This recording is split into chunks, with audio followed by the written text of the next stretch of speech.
Hello everyone, how's it going today?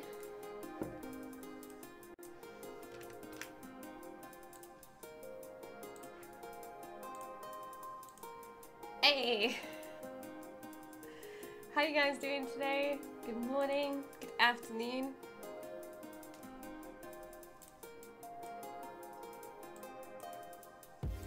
Hey Zolly Drab Kenyon, how you guys doing today? Let's get Milo open real quick.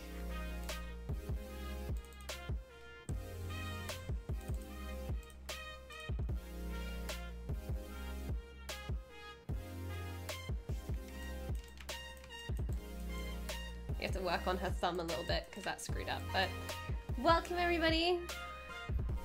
Please let me know if the audio is okay. Apparently it's not.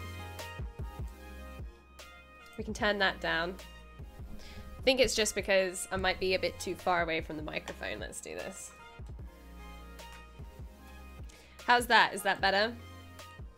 Barathi, hello. I think, is that better?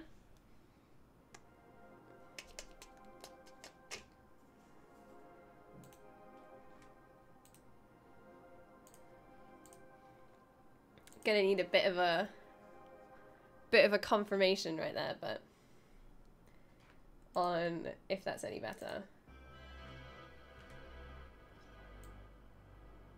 Yeah, sounds better. All right, cool. Let's go.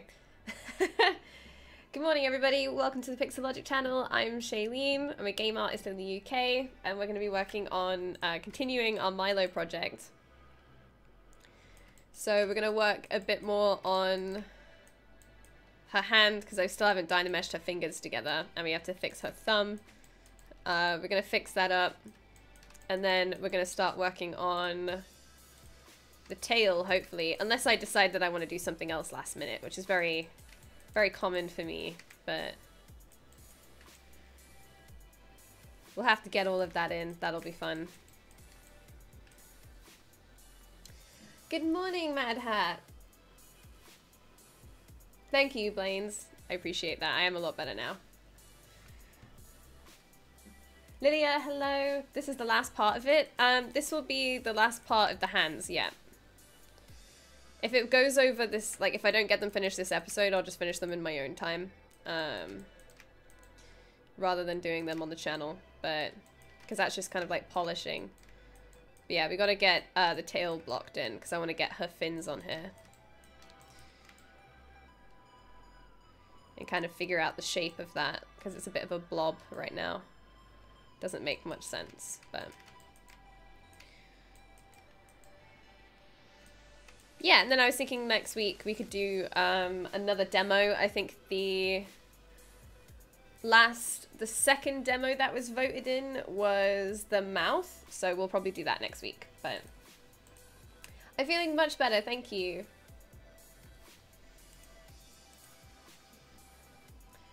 Fine for me? Alright, sweet. I'm glad. I'm glad it's all okay.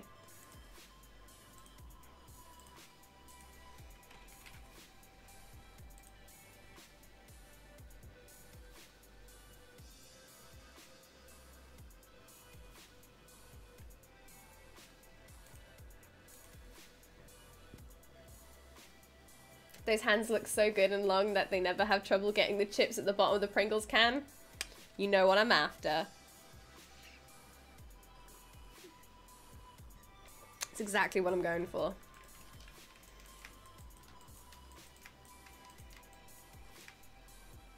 So I do have to Dynamesh these together. Which, let's be... oop, I need to get rid of the Windows bar. Taskbar. There you go. So people are going to have to remind me what the time is. I can just keep checking OBS and make sure it's only 3 hours, but... now we have to... let's start working in our elbows and stuff a little bit and polish up the hands. So I've got to get my ref up.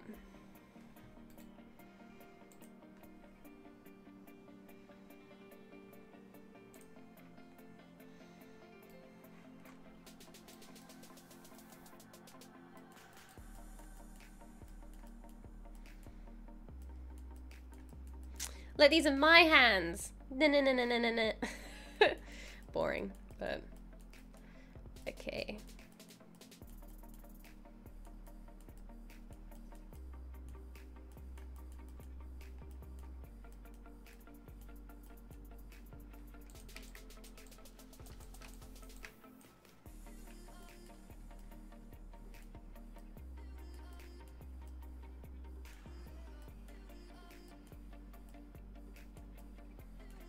I like looking at these before starting something because then I can remember what I was trying to go for. So here was like a bit more like of hip, some nice curvy hips going on, which I don't think I've pushed enough. I don't know, maybe I have. When they're not in perspective, it looks like I have. It looks like she's got some juicy hips, but still feel like I could push those a lot more. All right, so let's risk it.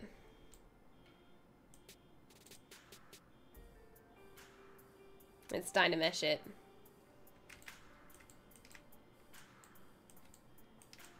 It's not too bad, actually. That dealt with that really well.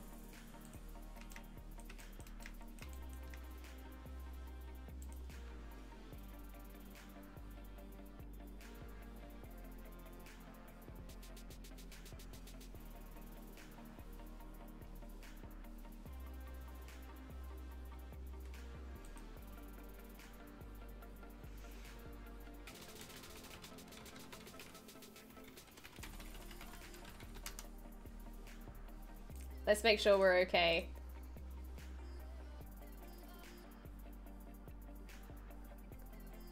It froze.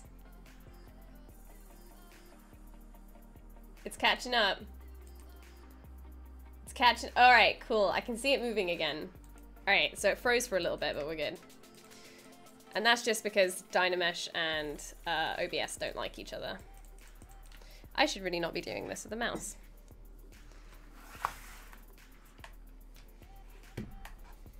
But nah, they're seaweed Pringles, man. They don't get soggy. They find a way. Mermaid technology finds a way.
Oh, when I was talking about last time I was here, I was talking about,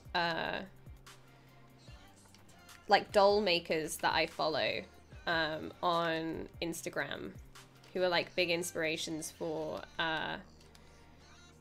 my work, or just ones that, like, when I watch them sculpting actual dolls, what kind of stuff that I end up learning from them while they're doing it, one of them was,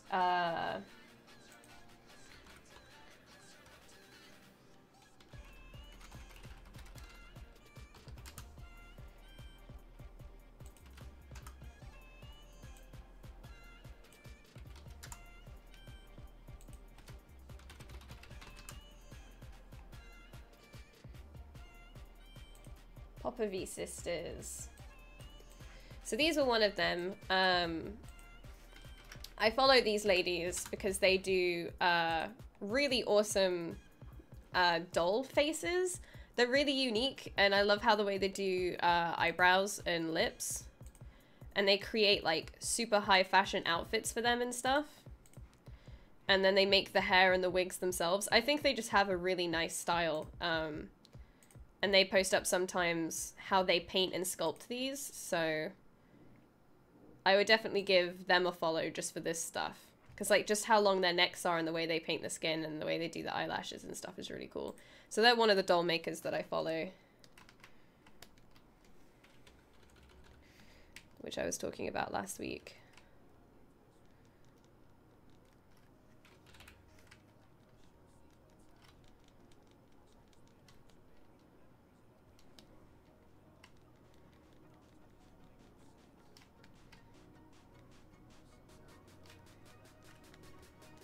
And I couldn't remember what their names were last week, so...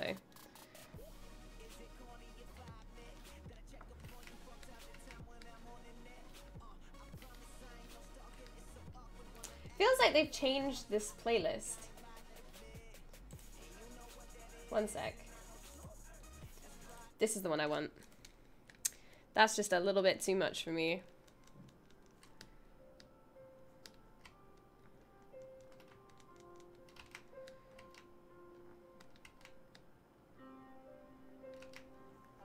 Dolls are creepy. I love it. I think they look lovely.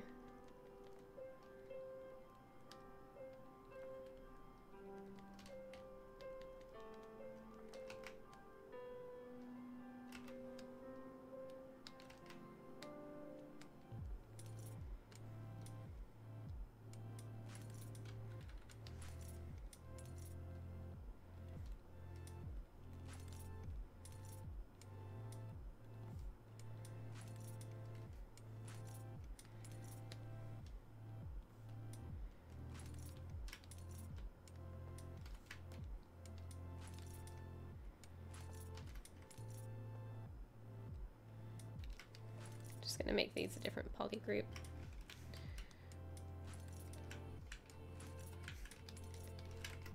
Just so I can get in between.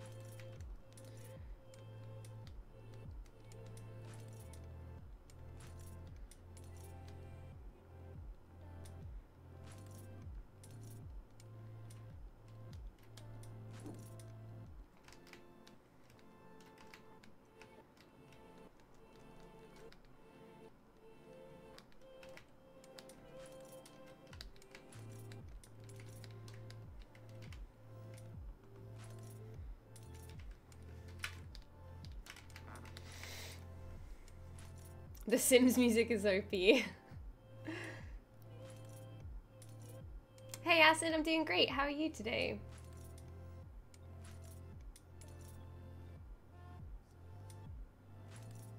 Those dolls have really accentuated curves. I had to Google accentuated. No, I think they're gorgeous. Like the way that they push stylization, like to make the doll feel elegant, they elongate every limb, but in a great, like in a lovely, beautiful way. Like it's just, and the fact that their faces aren't symmetrical and their eyes are a little bit too far apart and their mouths are really small but really tall because they're really plump. Like it's just the way that they push the stylization on them is awesome.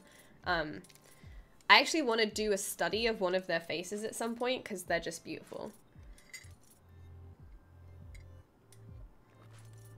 But yeah, so on my streams I like to have just a bit of a... Next week we're going to do a demo, so it's going to be more educational again, but I like to just have like a chill time with you guys. If you have any work you want to share, you can post links in chat.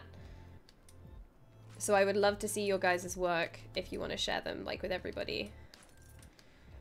I'd love to see what you guys are up to. If you want like any advice or critiques, just throw them my way. I'll do what I can.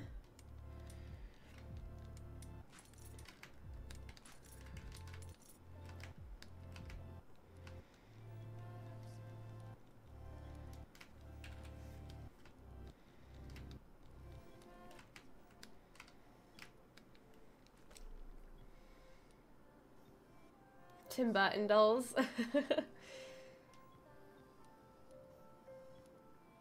Puff dolls remind me of high fashion models. I know, right? That's where I get it from as well. I think it's like high fashion. Hey Vexter, how you doing? I love that kind of stuff. I don't know. I don't know enough about fashion designers to know like about, extensively know a lot about fashion. But I have a few, when you do character art, a really good thing to do is to get involved with stuff like high fashion or just casual fashion. Have like a Pinterest board that's full of like just clothing.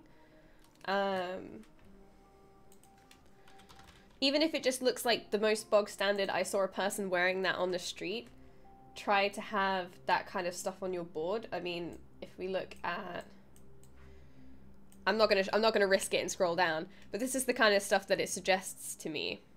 Because like, even though I may never use this, I like the way that this piece, this middle piece and the side pieces connect. I think that's cool. I like these trousers because there's lots of different, I don't know, so you've got like these lace pieces here. It looks like there's some plastic going on there, some rivets.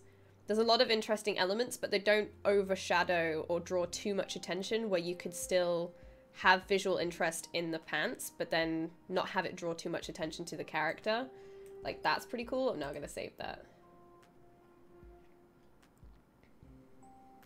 Where's male fashion? So if we open up, unfortunately, male fashion on Pinterest is quite pretentious in a way, like, or super casual. You can't find like superhero type stuff, but with female fashion you can find some really cool stuff. So yeah, just these are some cool gloves. I'm not sure if I'll ever use them, but it's just something cool to have. Shoe terminology, which is another good one. Just kind of find these things to look at. Just some weird, like, pattern vocabulary. Like, that's a cool one to have. Like, just having this kind of visual library to come to. See, this is my favorite stuff. Like, Gareth Pugh is probably one of my favorite fashion designers. He does really cool kind of sci-fi looking clothing, but it's like gothic sci-fi. It's really cool. But yeah, I just keep boards of this stuff. Casual clothing, high fashion clothing, clothing from different areas of the world because they design their clothes differently. Some stuff that might be like more LARPing kind of clothes. Different types of skirts is another one. But yeah, I just keep all of this kind of stuff. So I suggest anyone who wants to do characters, even makeup, if anybody does characters, to keep this kind of stuff around. Just to kind of dip into if you ever have to design anything, or somebody says, oh, I need someone wearing casual clothes, but in a certain type of universe, and you can be like, oh, cool, well, I have this jacket here from my library, and I can just kind of tweak it to look cool in a game. So I like to keep libraries of this, and then we have like the male fashion one as well, I'll bring up. So if anybody wants links to these boards, I can probably post them up, but yeah, different types of shoes, what they're called, different types of bags. So I have like stuff that's like really weird and then like just more casual clothing. Just all kinds of things in here. Like this stuff's really cool. Shopping for shoes on stream, unprofessional. Nah, I never buy anything like that, but what the collar is called, you know, that it's stuff that seems like really strange to have to keep, but I think I liked this because of the lacing here. But how much is ZBrush? You can buy ZBrush for about $800, or there's ZBrush Core, which is about, I don't know straight off the top of my head, it's about $150 last time I checked. And then you can also get a free trial, which is just in the chat. If not in the chat, it's in the description. If you just scroll down a little bit, you can get a free trial to ZBrush.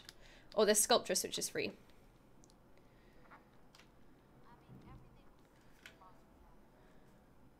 It's more near the thumb, that's quite...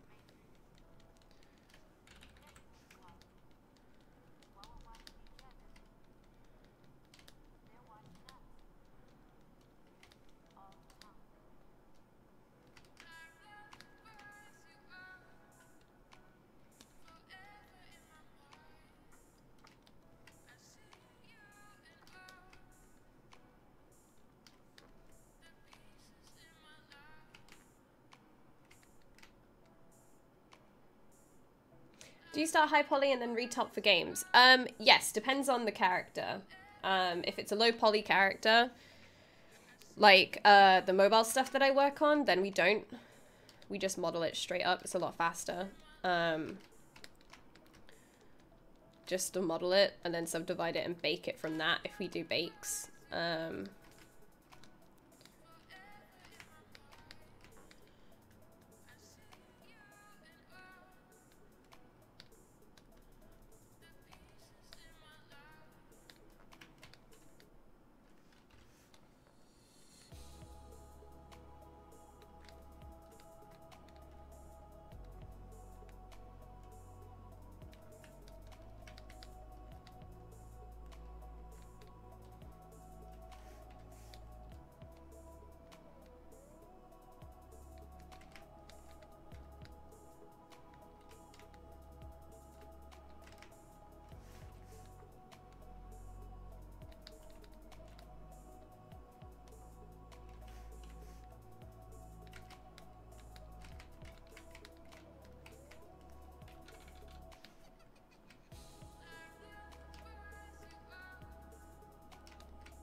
What are you working on? Oh, me? I should put up a screenshot like I normally do up here or something, so you guys can see the whole thing. But yeah, this is Milo, and she's a feline mermaid designed by a friend of mine. Oh, you probably mean the game. I work on the trail.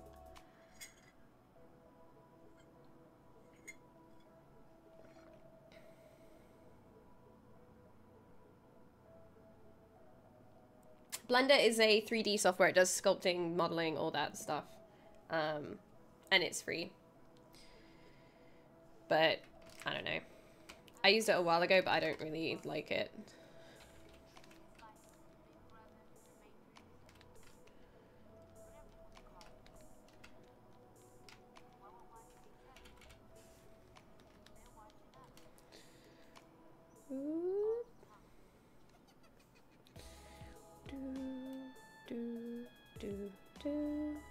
Smooth, where are you? Smooth, smooth, smooth, smooth, smooth, smooth.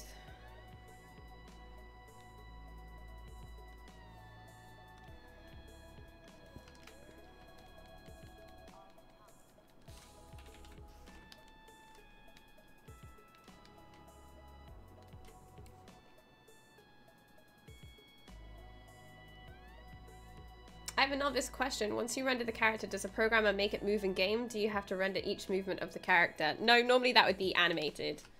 So you create a rig, which is like a digital skeleton. And then an animator will animate that.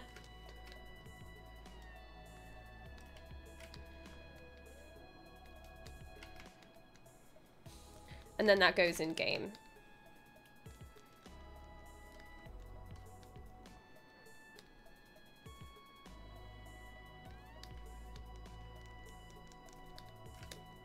So where you have your tricep, there's like a large flat tendon that connects to the back of your elbow.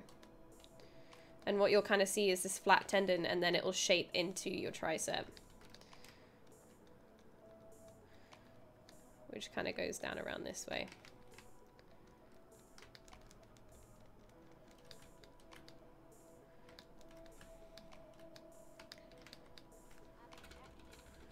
And then your elbow has some landmarks, just kind of like this.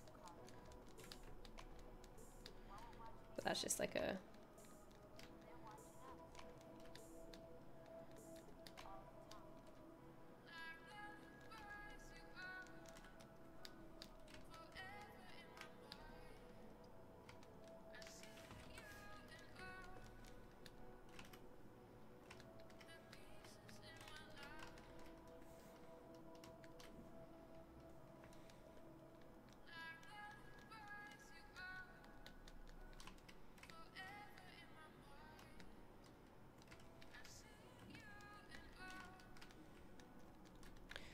want to make her arms quite as prominent.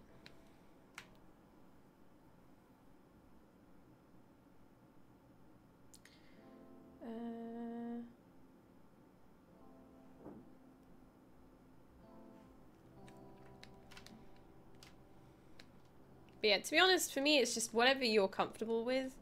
A lot of your learning process that you learn in 3D can be translated to any software. So if you learn modeling somewhere, then you can probably just apply that to like another piece of software later. It's more kind of like what the industry standard is. So as long as you're able to adapt to new softwares quite fast, then just be available to do that. Yes, I work with game engines. I'm not completely a technical artist, but in a way, because I work with coders and in-engine to create systems, so more like game features. So I'm kind of like I'm a generalist where I work currently. So I create systems with designers and coders for the game, and then I create the 3D and 2D content for that feature. But I don't just do asset creation.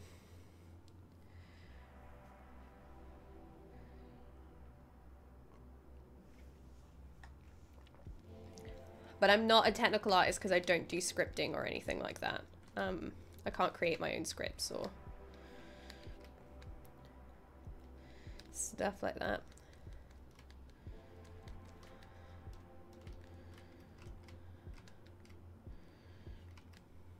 So your bicep is quite flat. It's kind of like an, not bicep. Yeah, bicep. It's more like this kind of shape. Only when people really work out does it then become more of kind of a ball shape, but that's because the muscle's been worked to be so tight that it does this. But normally it's quite a flat shape.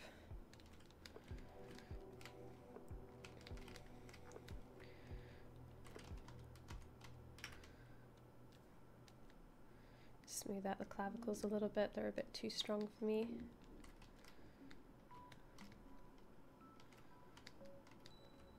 So the clavicles are also a landmark. You'll always see them on top of the shoulder.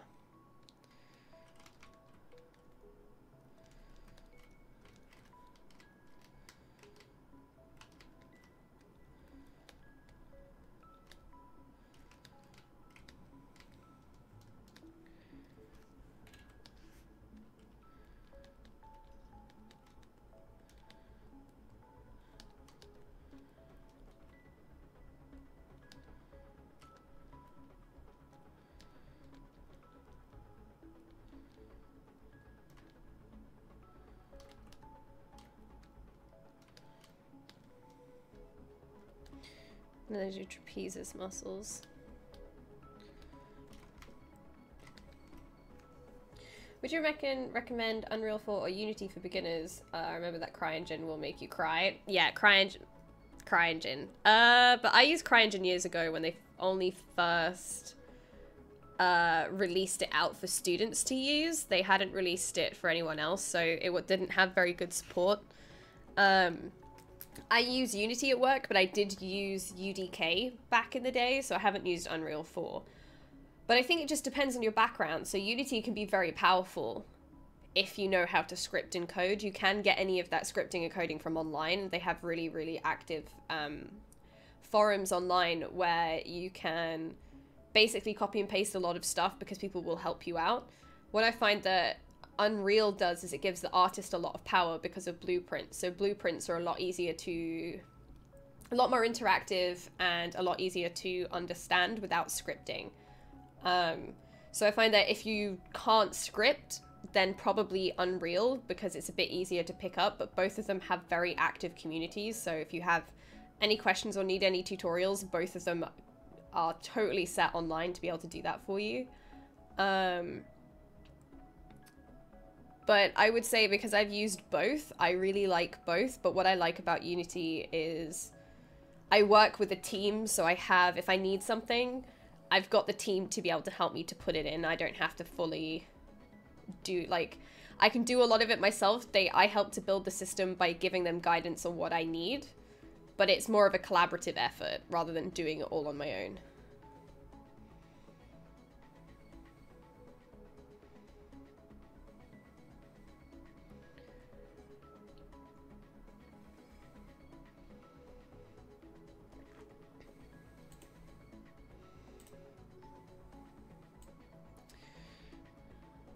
Is it possible to have the small detail of his hair and purple eyes in ZBrush? Yeah. You can do that. You'd either use fiber mesh if you wanted to make it like realistic hair. Or you could just use... let's have a look if I have anything that has no subdivisions. I think this one does. So if you wanted to do like spiky hair,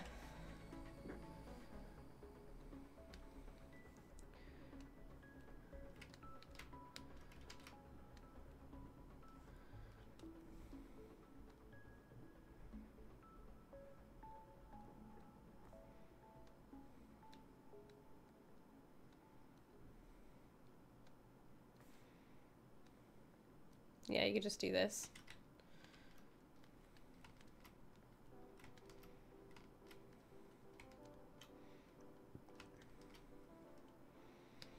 You know, that's one way. Or you could use fiber mesh, which I don't use it. If I have to do realistic hair, I'll do something like this and bake it onto like a hair card or something.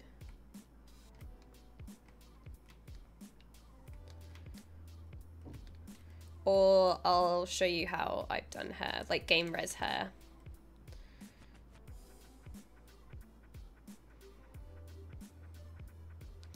Doo-doo.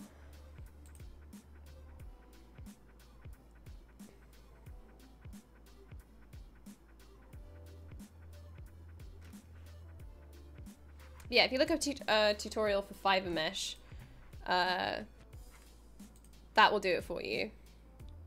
If you wanted to just keep it in ZBrush. But if you want it for an actual game, my suggestion would be...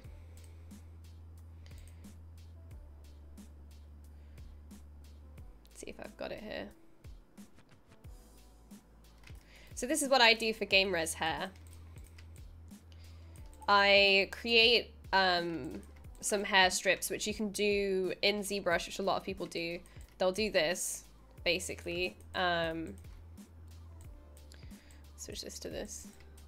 So they'll do this and create the hair this way onto a plane or onto a box. And then they will vertex paint this white and vertex paint the box black. That's what I've done here. Even though this looks green, its vertex colors are actually white, as you can see here. And that's what painting in ZBrush is. You're painting vertices. You're assigning a color to a vertice. You're not actually texturing.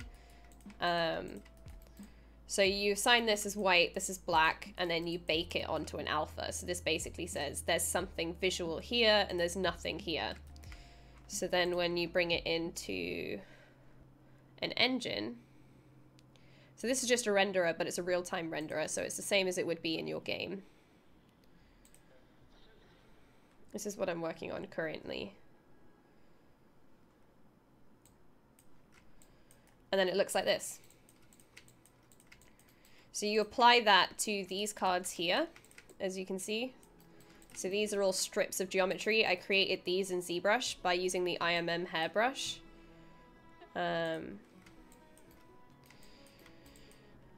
Which you can find through here. So I use this hairbrush, which is just a thin strip of geometry. And I created lots and lots of these all over his head using this brush.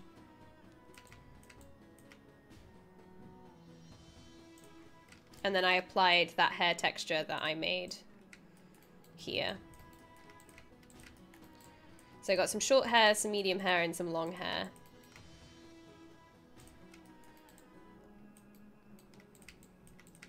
And that's how it looks when it's done.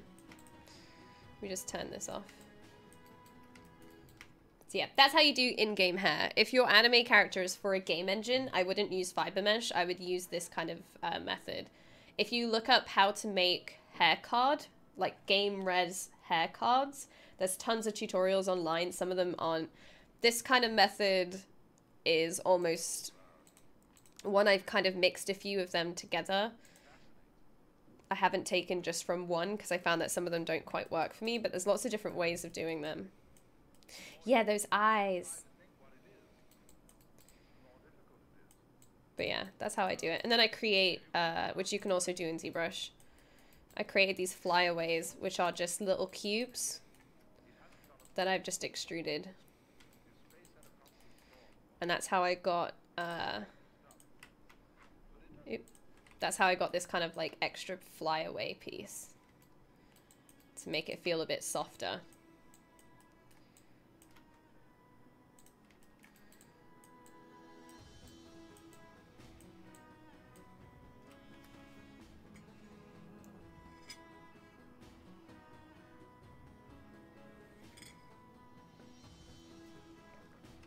Yeah, Vexter, no problem.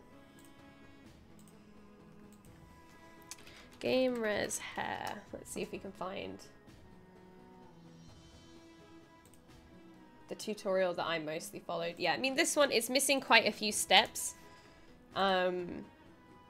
If you don't know anything about ZBrush or Maya, maybe it's not the best tutorial because you can kind of fill in the gaps if you know a bit about that software. But if you don't know anything, then it can be a bit difficult. Because it's like, oh, he didn't tell me how to do this thing, or where do I find this tool, or what brush is that, or what does this mean? Like, it can be quite, it can be quite difficult to get it straight away.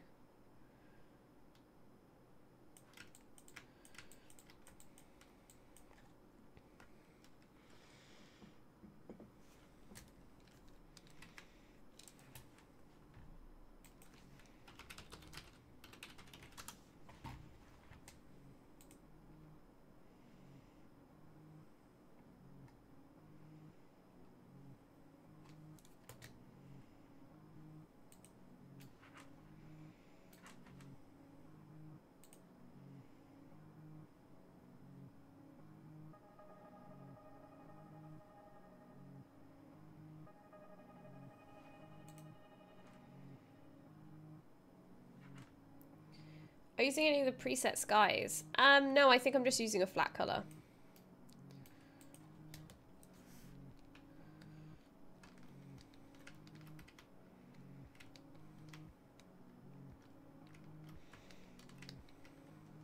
All right, thumb. Let's fix it.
Of course, Vexter. Just download the trial and give it a go.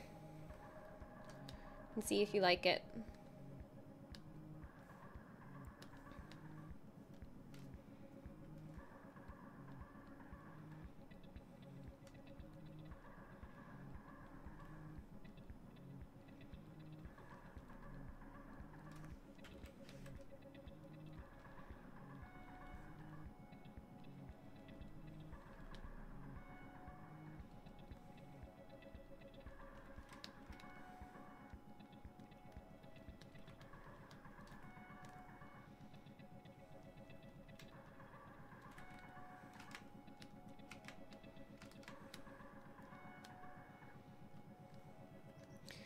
Grab this, make this a different poly group.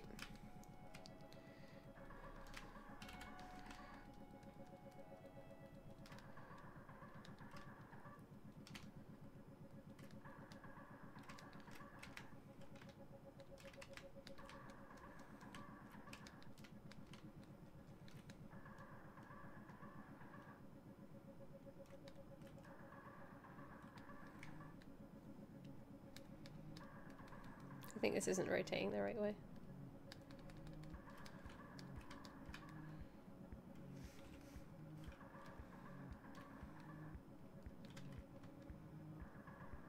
Yes, perfect. Perfect.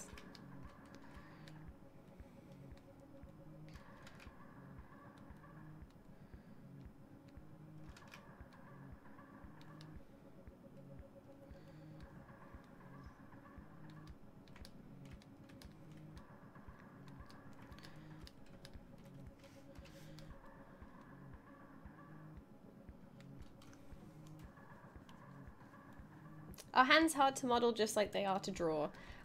They can be, definitely. They take a bit of time to get set up. And it's more just because,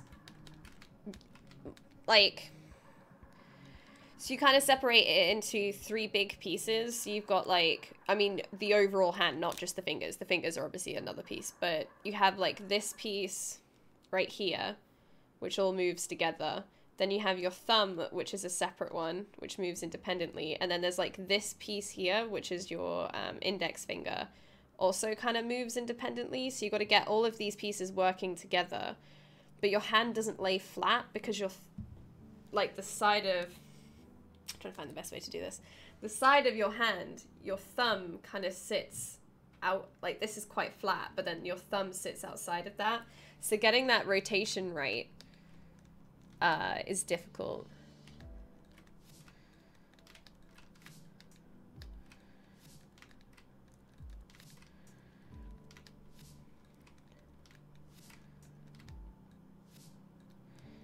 But what a lot of people do to kind of get around that is they'll create one model that's like really good. So they'll create like a really good hand model, and then they'll use that as like their base mesh pretty much every time. Is like one way. So if you get like a really good one made, then just continue to use it every time.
Hey Cafe, how's it going?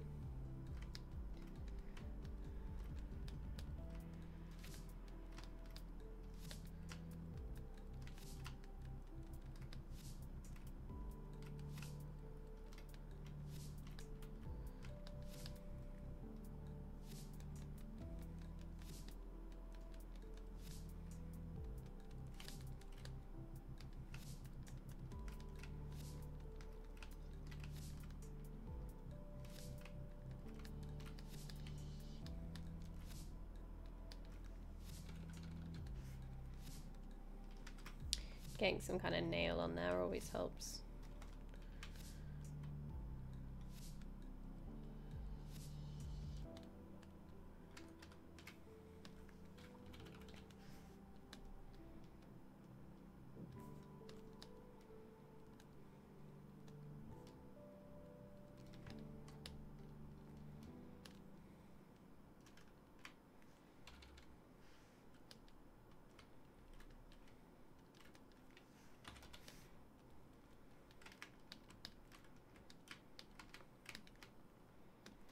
I think it's more just the knuckle is in the complete wrong place. So your knuckle's quite close to the nail and I've put it really low down. So it should be about here really.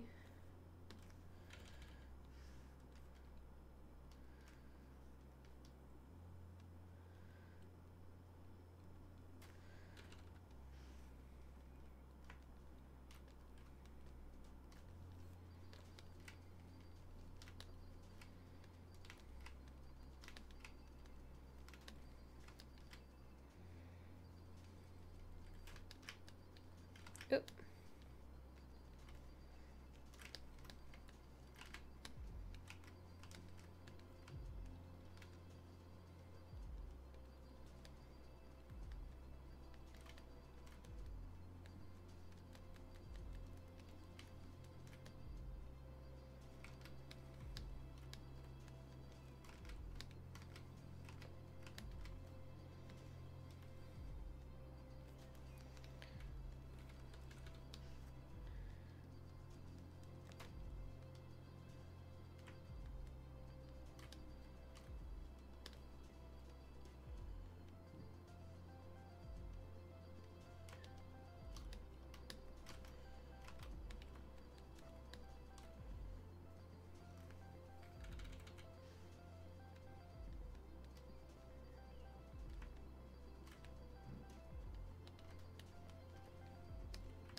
Hey, okay robot, how you doing?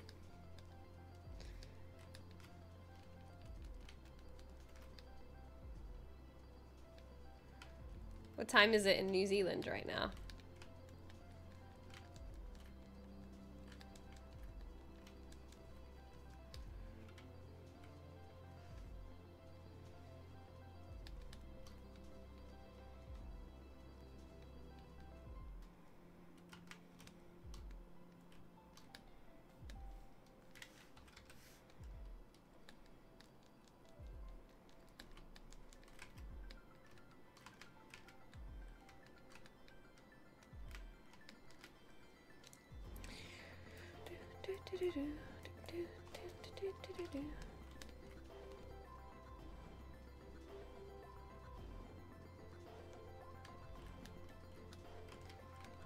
I still gotta rotate the thumb more to be facing, like it's facing the opposite way, basically.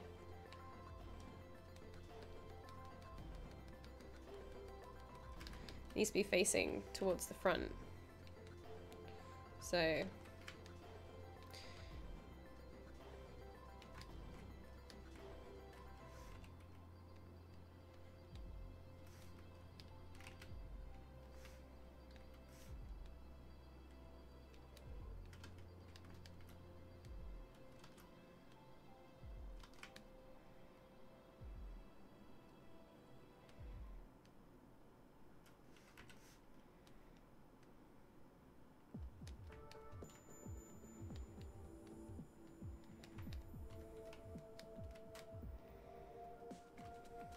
That's about right.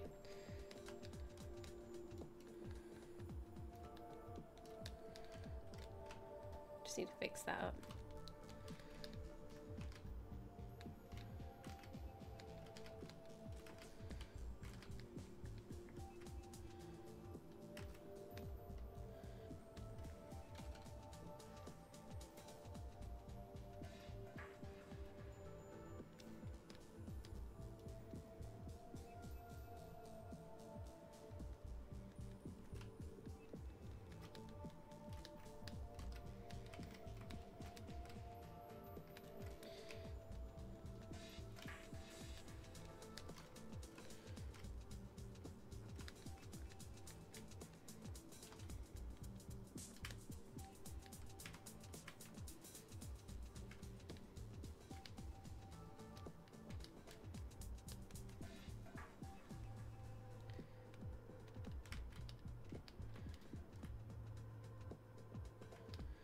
then we just need to rotate it a bit further back. Okay, alright, let's leave it there. So that obviously needs polishing up, but it's looking a lot better now. Let's move on to...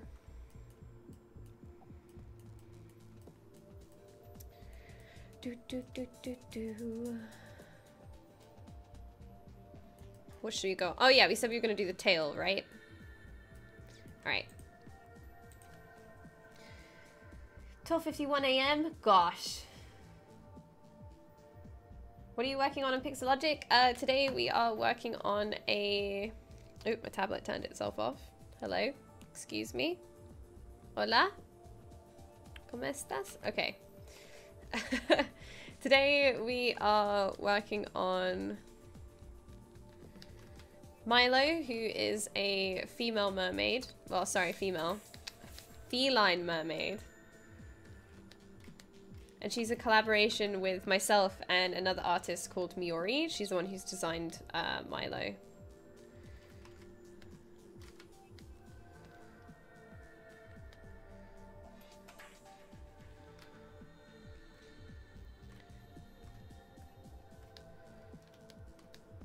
So we're gonna fix up this tail because it's looking pretty nice. Nice Spanish. Oh my gosh, thank you. So we're gonna work on getting the tail right. So we're gonna smooth it out and Dynamesh it together because we got some crunching going on in a few places. And we just got to get it as like a perfect smooth shape, basically. Because as I can see from the way it's painted, this front piece is quite flat. And this is kind of down the side is where the most light is hitting. So her tail is quite flat. It's not like rounded.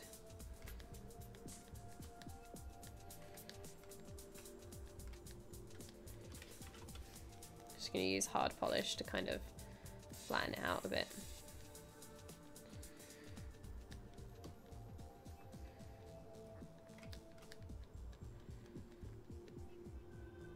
What does crunching mean? Oh, like this is kind of like crunching. So where two pieces are kind of squishing up against each other. That's crunching. That's what I call it anyway. It's not like a technical term or anything.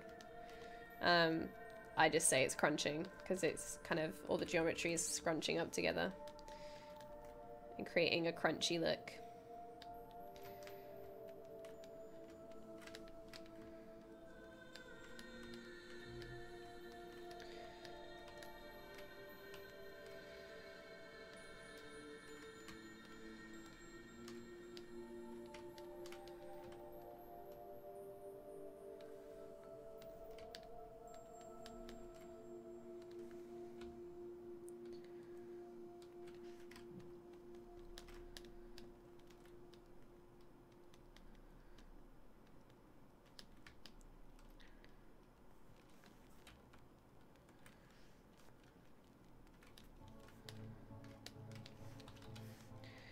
Flatten some points out.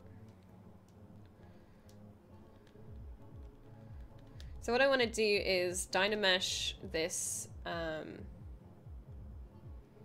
this piece to her tail. So I'm trying to make them as close to each other as possible. So when I do that, it's quite of a like clean connection.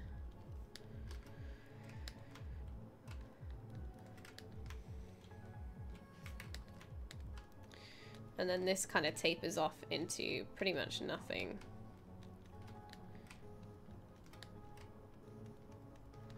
So I'm not going to be sculpting scales on her. I'm going to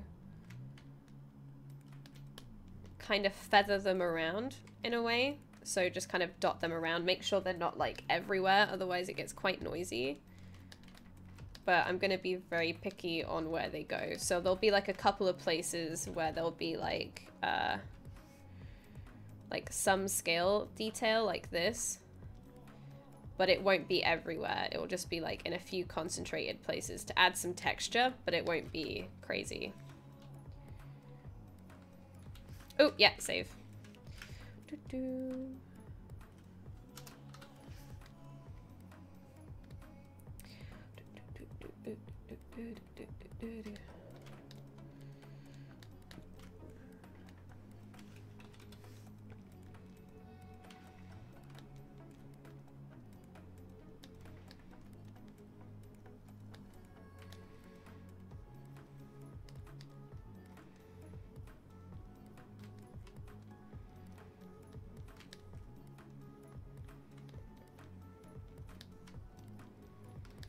So it looks kind of like one side is lower than the other, almost as if she were to have legs and this leg were going behind the other one. So I'm just gonna shift this back.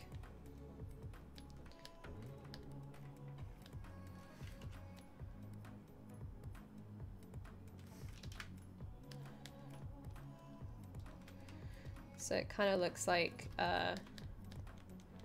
she has legs coming over.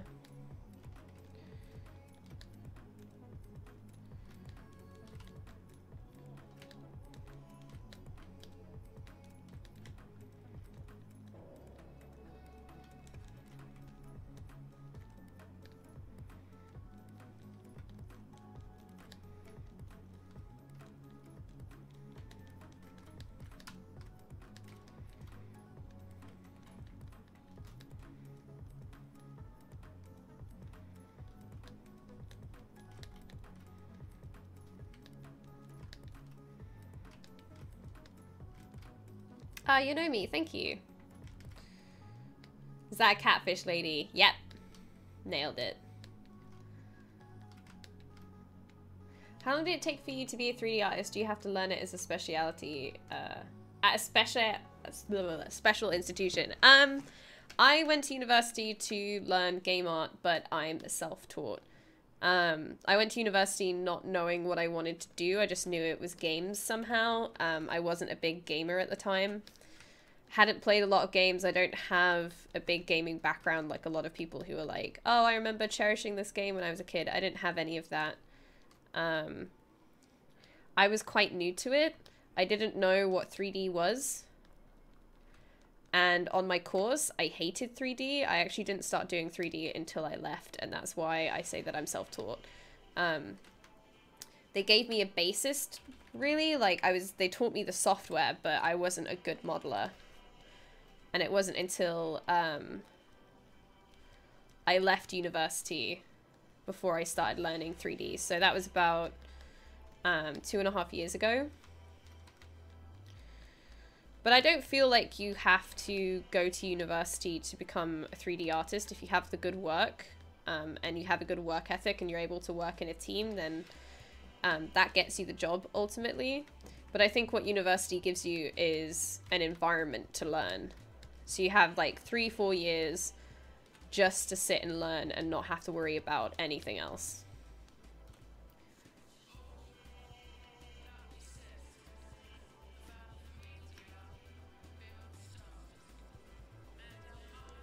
Fingers crossed this doesn't crash anything. We're gonna lag. It's gonna lag, it's fine. It's just my computer. But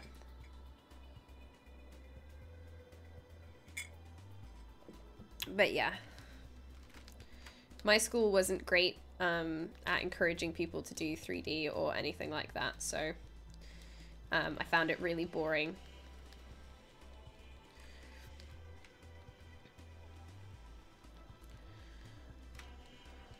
But yeah, I've been learning ZBrush for about 2.5 years. Started 3D about 4.5 years ago. But didn't actually start getting into it properly until about 2.5 years ago, when I got my job about 2 years ago.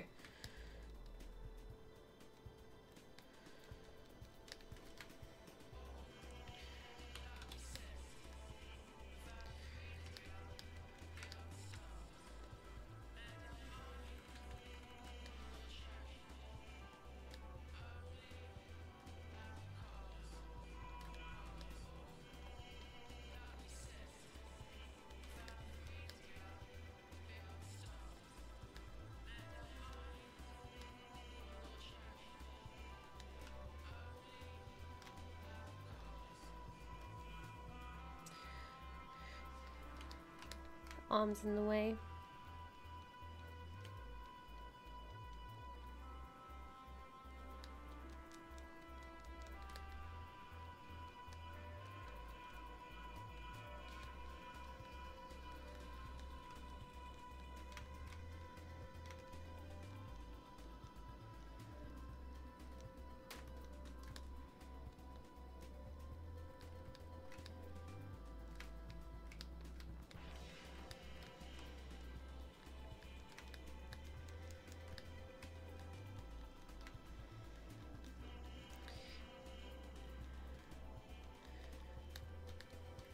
Even though she doesn't have a butt, I still want to kind of hint at it. I feel like that's what Miori is doing here. It kind of still looks as if there's legs in here by the way that she's rendered it. So I want to make sure that I'm kind of getting that idea across. It's kind of cool that she still hinted at legs inside of the tail. So that's what I kind of want to make sure I'm getting across as well. Not sure if that's what she intended, but it's what it looks like to me.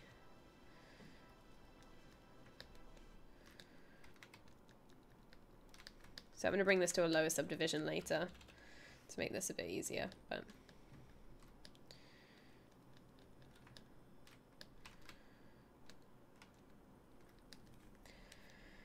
You're so lucky your university had a game course at your uni. The closest thing I had was computer science.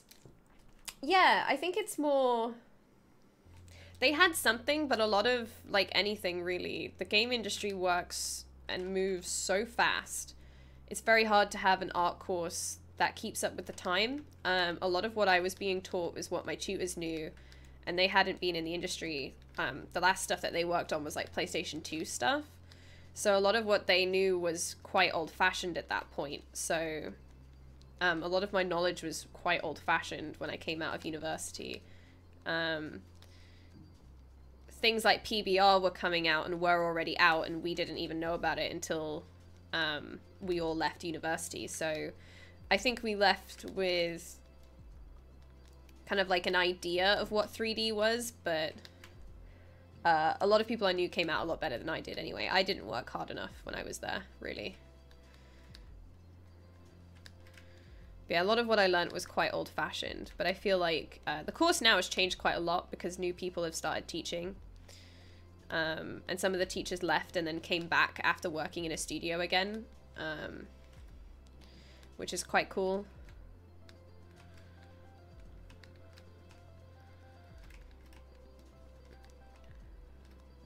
And everyone that works there pretty much, well, nearly everyone who works there has industry experience, so it's a lot better than when I was there. But I feel like game courses nowadays, they're kind of feeding off the fact that games are becoming a more recognized industry to work in, and they know that kids like games and they'll want to work in games, but they don't really structure the course well enough to teach them what they need to know to have a career. So I feel like when you join something like a games course, you are teaching yourself, basically, because there's only so much that they can give you. And at universities, a lot of the attitude is like, don't ever have this or do this because jobs, rather than talking about like progression as an artist or the industry itself. It's kind of like cookie cutter ideas of what the industry is. So definitely, if you join a course, don't let the course be the be-all and end-all of what you're learning there. Try to branch out from that a bit. Use what they're giving you as like a basis. Don't just think that that's the end of it. Because that's where I messed up, I think, when I left. I thought that they knew everything that I needed to know. And that they taught me that, and they hadn't. So I had to learn when I left, kind of like how to teach myself. And how I taught myself, to answer your question, Emperor, was kind of like, because I already had my teaching myself is a little bit different to a lot of people because I already had the basics when I then had to teach myself, I had all the basics of what I needed to know already from my course. So I knew how to use the software. But how I learned was kind of just by doing. I started doing more projects more frequently. I joined the Retrogasm competition. And I'm still learning. Like, I'm still learning as much as I can currently. So this is still my learning process. I'm trying to create lots of projects, but small ones where they teach me something new every time. So I'm not just depending on redoing like all the stuff that I know I'm comfortable with. I'm trying to do new things each time.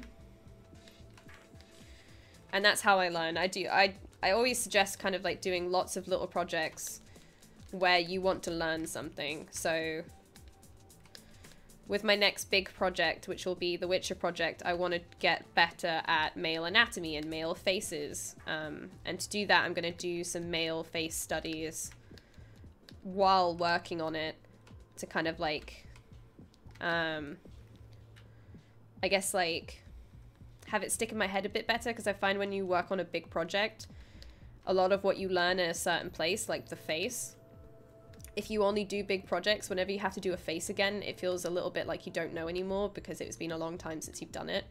So you kind of have to do little practices during it to keep that knowledge there.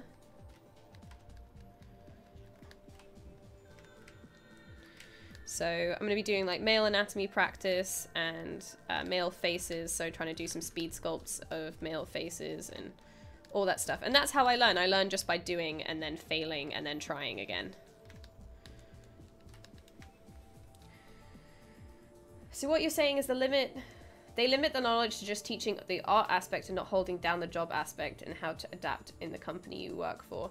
I think what they hold down on is more... Not that universities hold back knowledge, it's that they focus on the project and not the practice. So when you go to universities, they mark you on a project, but you do lots of long projects. So what I find is that they'll say, you're going to build this environment and that will last about 3-4 months, right? Or you're going to learn, I think one of them, I made a trash pile. So it was just some cereal boxes, all that stuff. That was about 5 weeks. Because obviously you're learning the software, so they want to give you lots of time. But I think by slowing it down and giving you lots of long projects to do, so you do like 1 character a year, where I was, which isn't enough, really. So they say, oh, you do 1 character a year, which means that the next year that you come around to doing another character, you've forgotten pretty much everything that you did on the last one and what you learned on that. And then you do 1 environment a year, 1 vehicle a year. So when you come back to doing that, you're literally just like, I forgot everything that I learned, and I forgot my workflow that I finally spent ages kind of developing. And when you work on characters, what I'm finding is the more stuff I'm doing, so like I've got Milo going on and I've got Gully going on, and then I was doing the ArtStation challenge. I was learning more because I was creating more content, but for smaller projects that didn't last a really, really long time. So now I'm able to solidify and understand my workflow, but that's because I'm creating more stuff, and I don't necessarily have to get them to a complete finished product and make them look super nice. But the whole point is to kind of like solidify your workflow. And then when you're working on a games course, what they kind of do for you is they screw that all up, because you're working on, you're not developing, sorry, you're not developing a workflow, you're creating projects at the end of the day to get a grade. And that's where I think that they fall flat a bit. Because yes, the first year should be about learning the software and understanding what it is you want to do. But say if somebody definitely knows they want to be a character artist, making them spend like 6 weeks on creating an environment and only doing 1 character a year isn't enough to develop a workflow where they can like say, okay, every time I make a character that's like this, I know I have to do this thing first and work this way through this workflow. Otherwise, you're just kind of fractured every time you start because you don't know where to start or what counts this as finished, what do I need to focus on, you know. All that stuff's out of the window because it's been a year since you did it.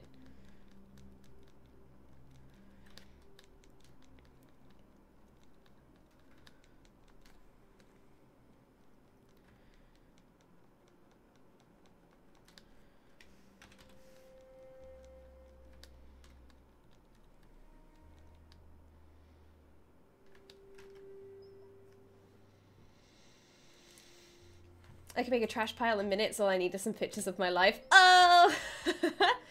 My uni is really theory-based, having few practical assignments along the way. Do you want to do more practical stuff, Robot? The Witcher, so much inspiration from that game. Oh my god, I know, I'm so excited. We're going to be creating a Witcher from the Griffin School. Probably about mid this year, probably about August, September I'm going to start. I'm very excited. For me, I have a problem with over-focusing on particular things. Like, I used to do a lot of human heads and busts, but I got really good at it. But at this point, I've been learning to actually do full character sculpts, and I end up with a pretty idealized head, but the body is mush. Or I know how to texture an eye, but not anything else. Yeah, Dexies, I think it's more just, that's what I'm talking about, is like workflow. Practicing going from beginning to end on small projects.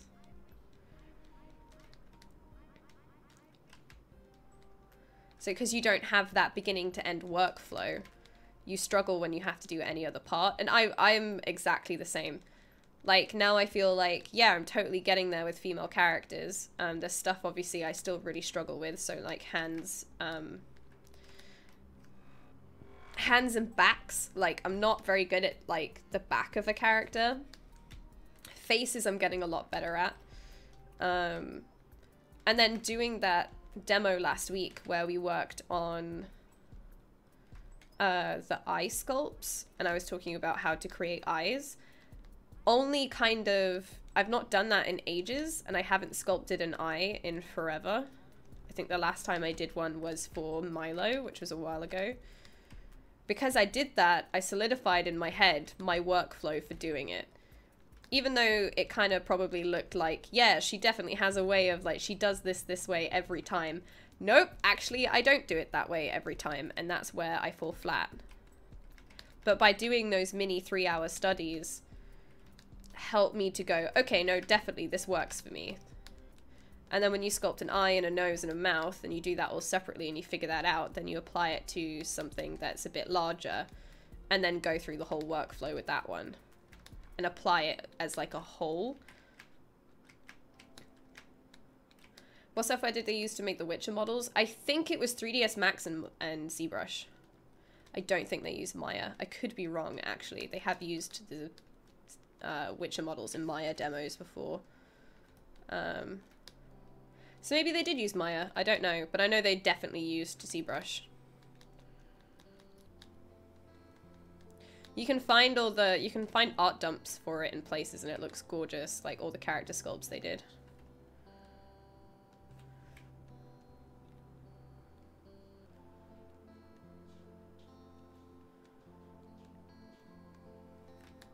Because you had like one guy concepted all the faces, and then other people did the bodies, which I thought was interesting. The same with oh, what's it called? Uncharted 4. One guy did the face and the arms for, is it Nathan Drake? One guy did that, and then everyone else did the clothing. Which I thought was an interesting thing to do. Because normally, because I work in mobile, one person does the concept as well as the character, as well as rigging and skinning, as well as putting it in the game. So it's quite interesting for me to see that they have people who do different parts of the same character.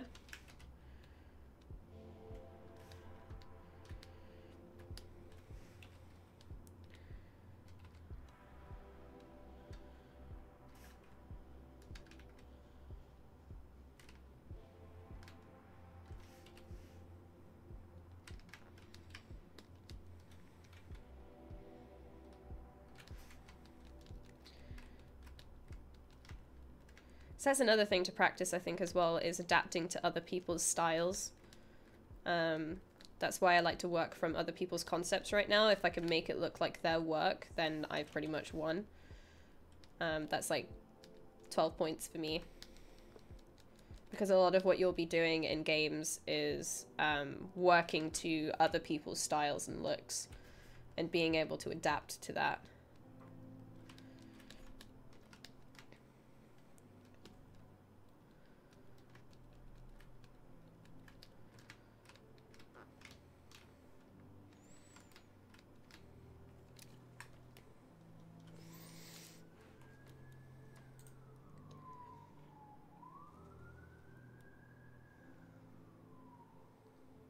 If you look at uni as a way to connect with other students and hardworking, and a way to compare companies if it is uni's worth it. Yes, in fact, I'm not saying don't go to university. What I find is that if you go to university, go there expecting you're probably going to end up having to learn a lot of it on your own. They give you a foundation and then you have to advance upon that yourself. But what I love university for is the people that I met, the environment that I had to learn, and the fact that it taught me how to work in a team. So we did team building projects. We did projects where we all kind of did, even though me and a bunch of friends all worked on different projects, we all did scrums together every morning saying, what did we create? What are we blocked by? What we're going to do tomorrow? Like, we kind of built this almost mini studio environment, which I think is really good. Does anybody have a good idea for a tablet choice for sculpting, ideally with a display? I have a Wacom Intuos, but I can't find it hard to concentrate on my sculpt when I can't see it. Dexies, there's obviously like the Cintiq Companion. I've seen a lot of people using Cintiqs for ZBrush, but I personally don't like Cintiqs, so I wouldn't be able to tell you. What's the difference between 3ds Max and Maya? Maya was, if we basically say Max was mainly for modeling, Maya is for, so hard surface modeling, environment art is Max. Anything to do with characters and animation is Maya. That's where they kind of both branched off, but more and more they're making Maya more kind of like Max. They're bringing in some of the features from that, but still I did prefer modeling in Max before, but I use Maya prominently now.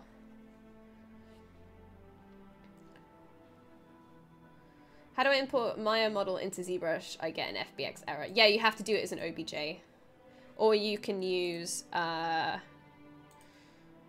FBX export and import, so you can import through here, which is in Z plugin, or you can use Gauze.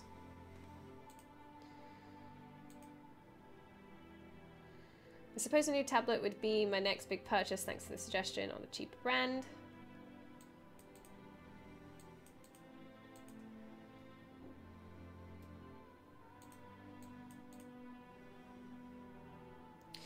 Maya and Max started being quite the same in the last few years. Yeah, they have been. I think what I miss from Max, though, which I really wish... I know Maya has history, but I still really miss the Max layer stack.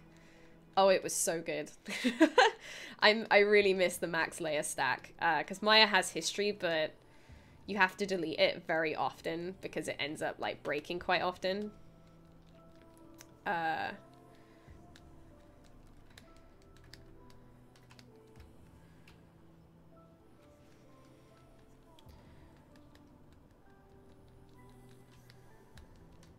So I do miss the Max layer stack. I wish that they...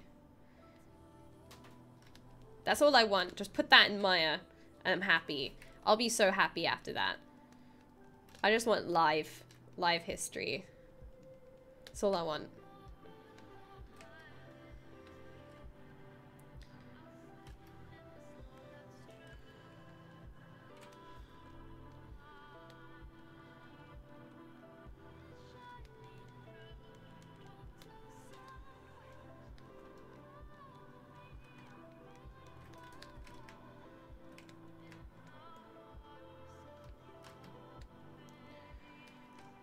Not sure if I like that I've dipped that to that point. Kind of want to smooth that out a bit.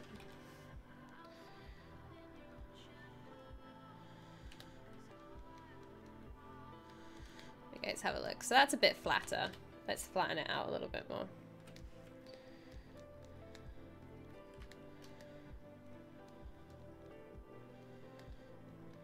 I want to make sure I'm getting the kind of flat tail look.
Have you seen the new CD project?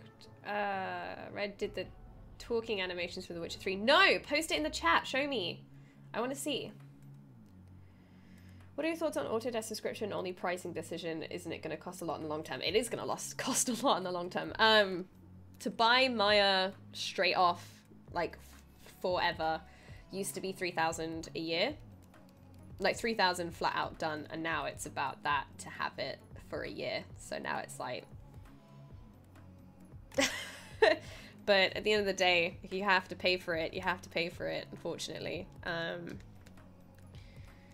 That's just how it goes.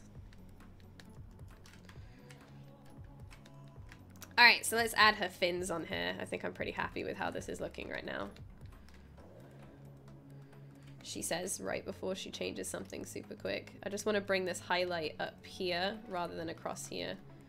Like, up this point. Because if I look at this here, so I'm just trying to match the way that she's rendered the highlights out.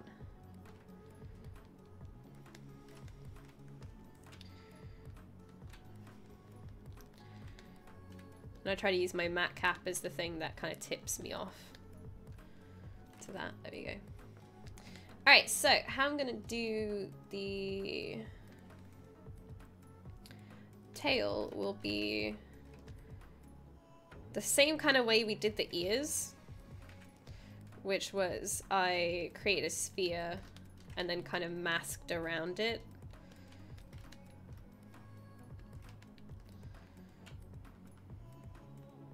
Yeah, you can get Maya Light, which is about, I think, 500 or something.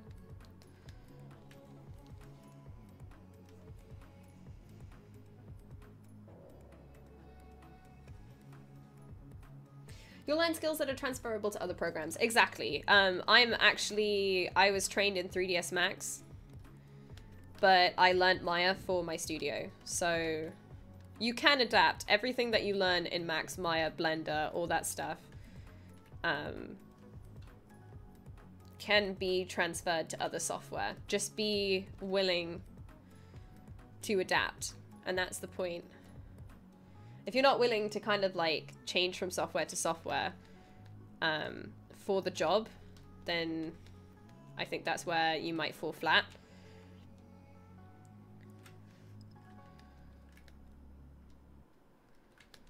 But learning the software is the easy part. Everything you learn by creating content is all transferable. You know, one piece of software might change the name, you know. One, it might be called Extrude. On another one, it might be called, I don't know, Chicken Scratch. I don't know. I think everything's called Extrude, but the point I'm trying to make, and I'm doing it terribly, absolutely terribly, is that it's all transferable knowledge. All right, so...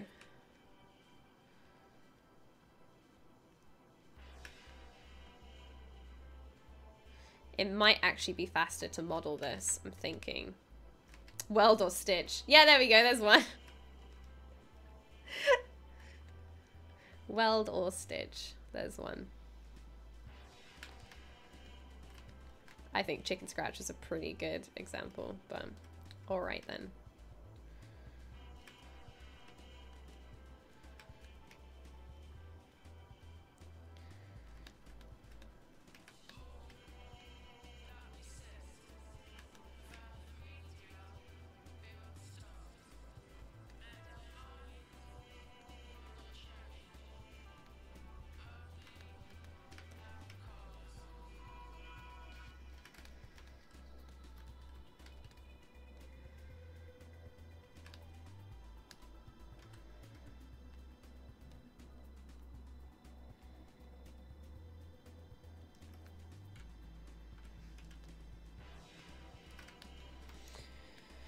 If you need Maximizer and you don't have the money, try Modo Indie. It's on Steam.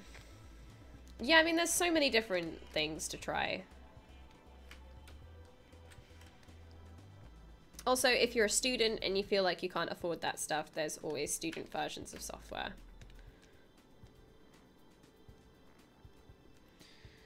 But that's why I think stuff like ZBrush Core are really cool. You know, because it's a cheaper version with a lot of the really complicated features removed. So features that you don't need, you can definitely work without them.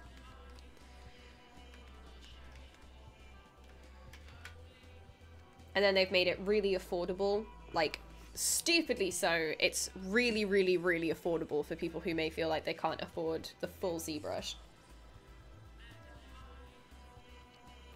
So I think the fact that software are now starting to embrace lighter versions of it so people can afford them, I think is just amazing. But, you know, stuff like, I don't know, it's kind of like buying the full set of ZBrush was probably the best thing ever, because you totally get, like, I don't know, you get what you pay for and you have it forever. It's industry standard, the features are amazing, it's really easy to use, there's so much like content to be able to learn it everywhere. And it's just amazing value for money. I don't know, it's like when you think about other software being like thousands to buy. Okay, so let's extrude this. So I'm going to smooth it quite a lot.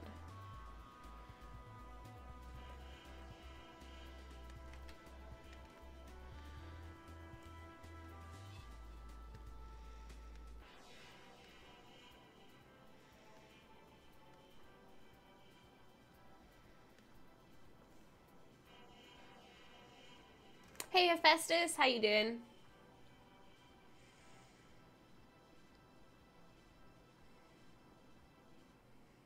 The tail is kind of like tulip leaves. I'm interested how I'm gonna get this one. This one will be quite easy, I feel, but this front one here is gonna be fun. But I saw someone else, I think his name's Louise. What was it? Louise?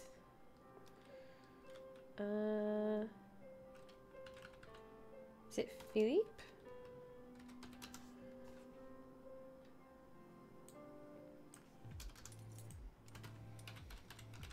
His work's amazing. I'm trying to... Yeah, Luis Gomez. This is an awesome guy to follow. For this piece, he did some cool stuff on this fabric here. Let me see if I can find it. Oh, he's not done a back view of it. That's a shame. But yeah, how this fabric twists, I saw him doing on YouTube. So I'm going to try and adapt a similar thing. But,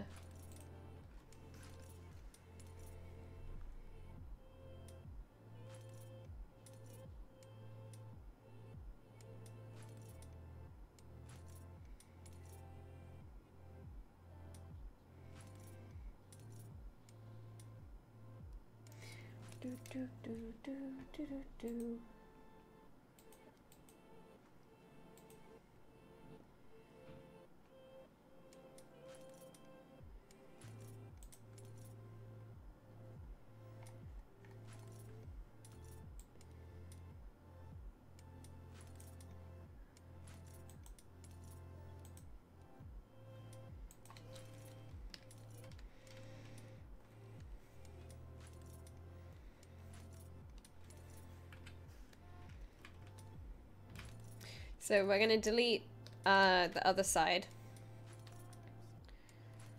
And then we're going to turn on, I think it's in, I'm going to turn on double-sided so I can just see it.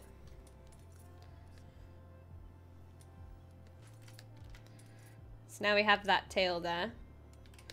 Then I'm going to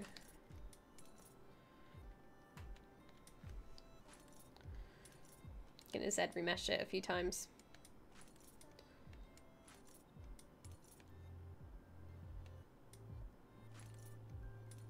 There we go. To get something nice and clean.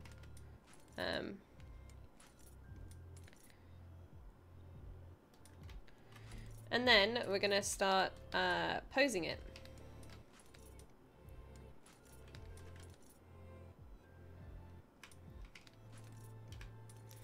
So this piece, actually, turn off her hair because it's kind of in the way.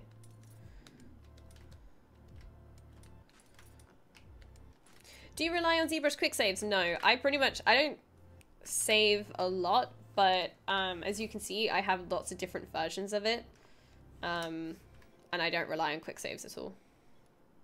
Quick saves are helpful when it comes to like crashes, but I don't really use it for anything else. Okay, so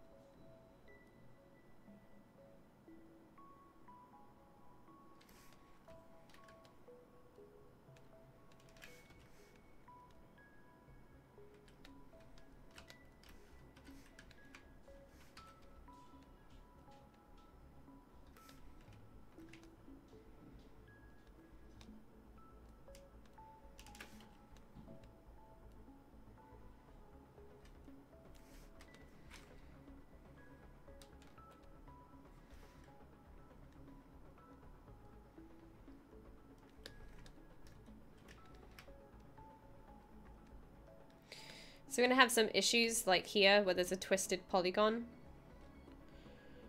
But we can clean that up later because I'll just basically end up remeshing this again once I've posed it. And because we're only working with a one-sided shape, it means we don't have to worry about thickness or anything. So then we got this top part.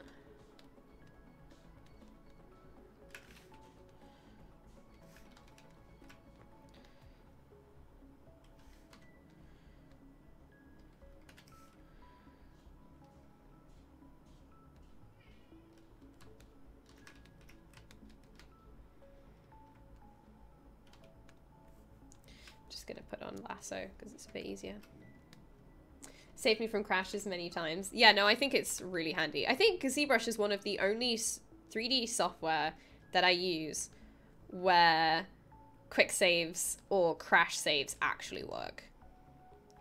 Nothing else seems to work for me. Like, it's really bad, but nothing else seems to. Kind of seems like it twists forward.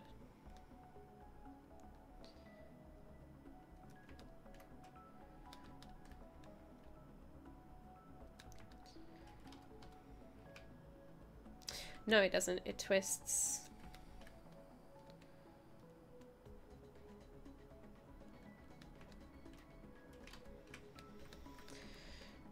I'm not sure if what's happened here is actually possible.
Trying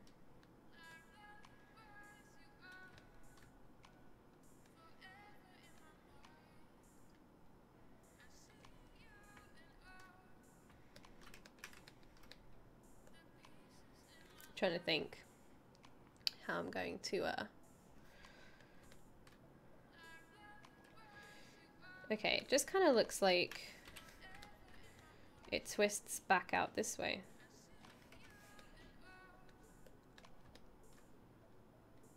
Yeah, okay. So I kind of want to undo everything that I did before.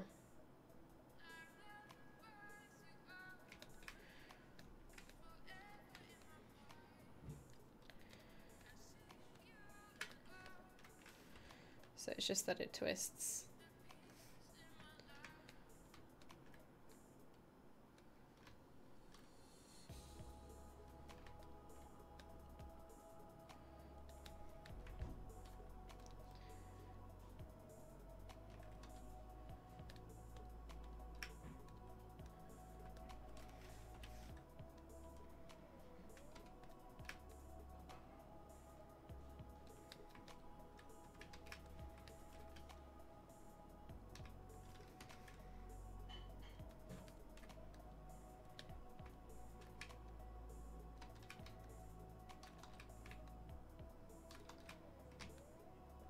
Woo!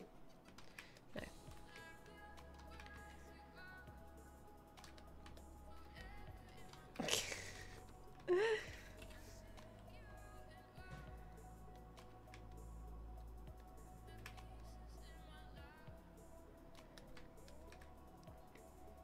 I think that's kind of what it's doing.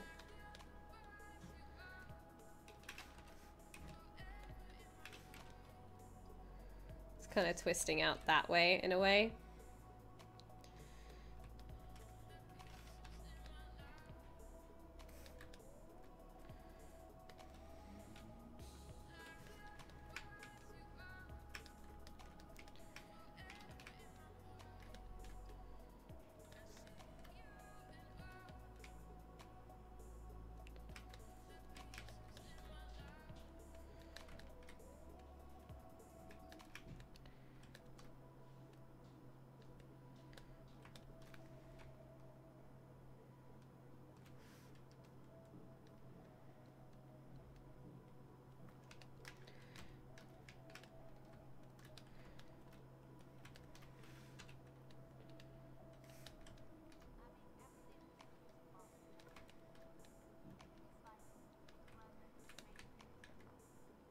Kind of like that.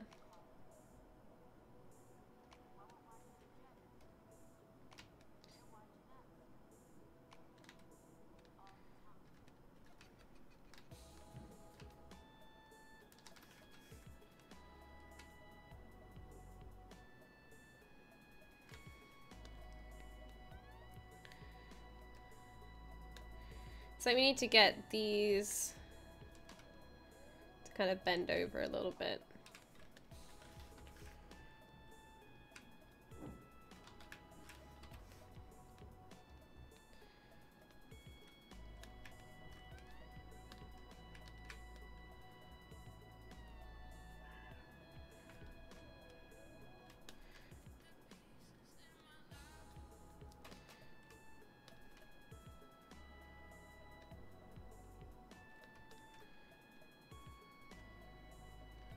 Yeah, sometimes Kojo Man.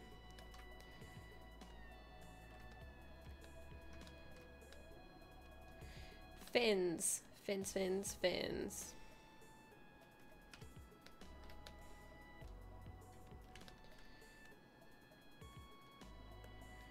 So...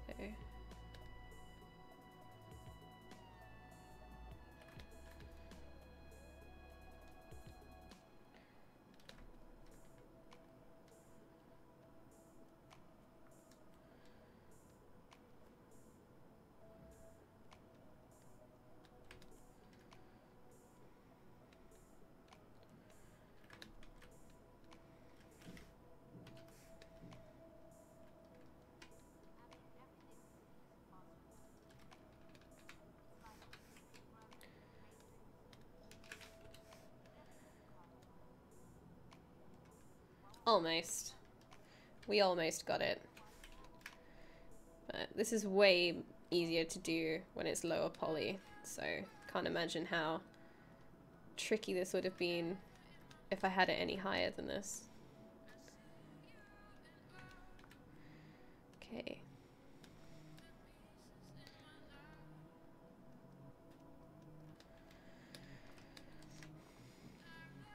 Do you know how to alt bend using the transpose? Yeah, it's just like this, right? Ooh.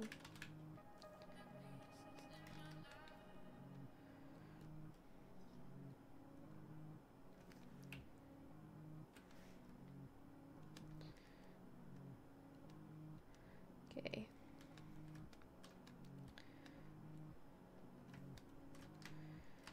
So, let me make sure I get that sharp edge she has here. Mail. Alright, Jesus. Whoever's ringing the bell will not stop ringing the bell.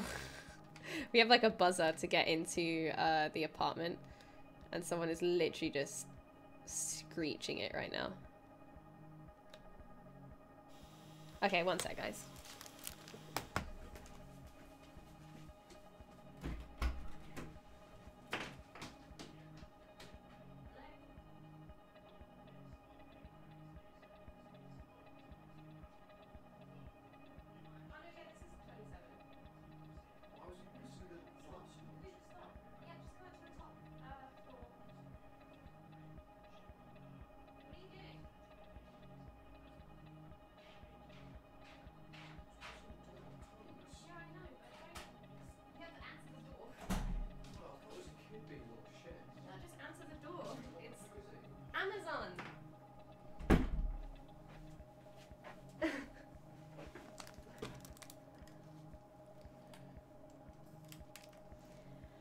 Sorry.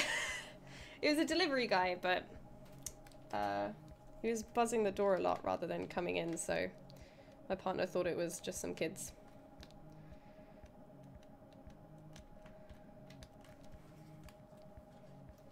Okay. What is this, alpha? Let's have a look.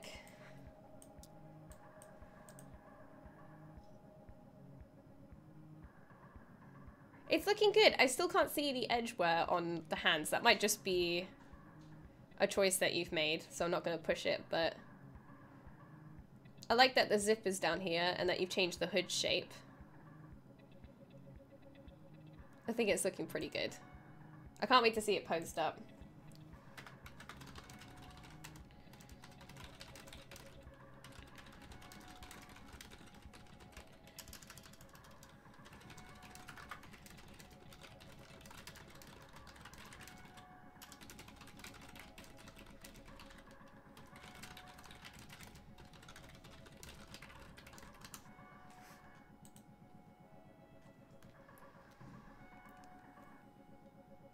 Hey Fur, how you doing? Amazon. He was like, who is it? I was like, Amazon. Obviously. We're moving house, so I've had to order like a whole bunch of stuff. And that's what Amazon is here for.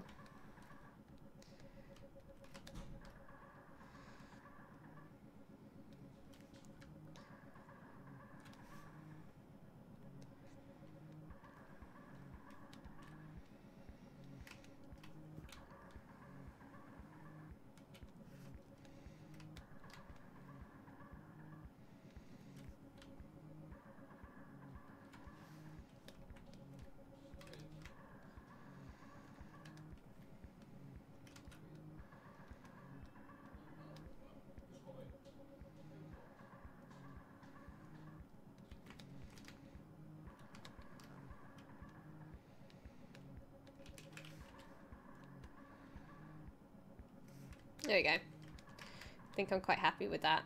It's like a fun shape. You want it to look interesting from all angles.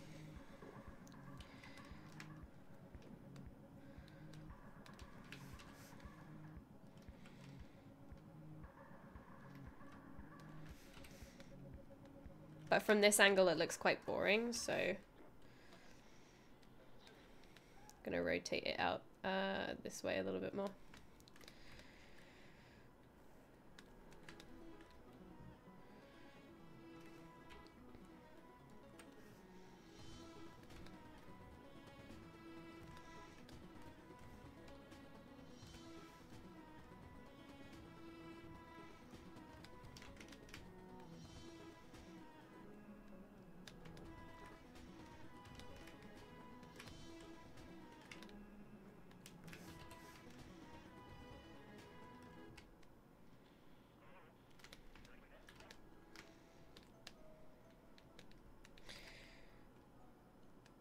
So what I like to do is, while it's as low poly as possible, just get the shape right. And it takes a while, but...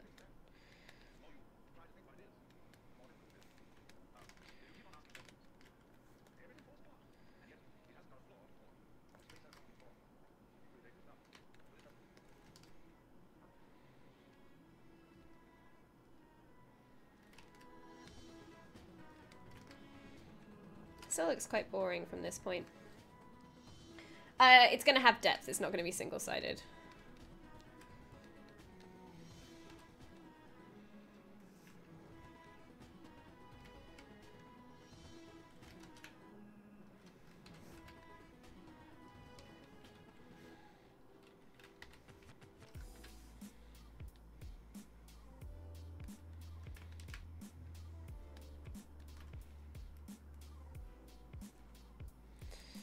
Doo-doo.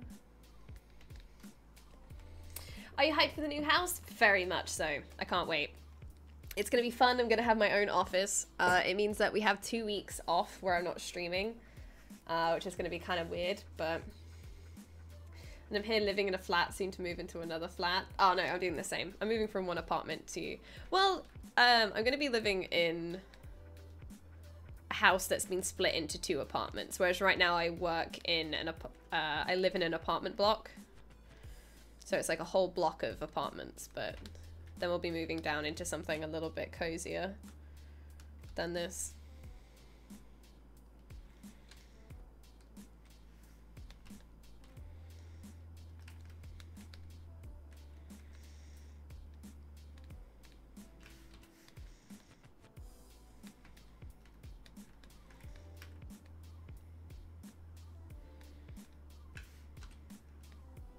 There you go. That looks a bit more interesting. All right. So that's one down.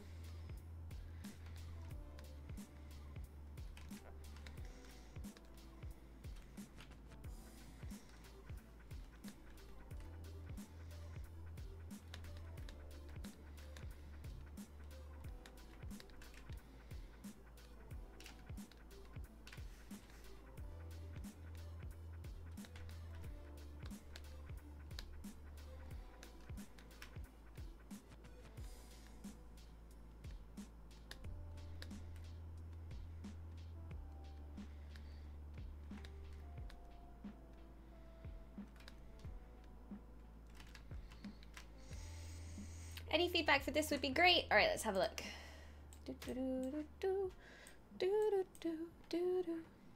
Ah, cool. All right, what's the concept? Let's have a look. All right, sweet.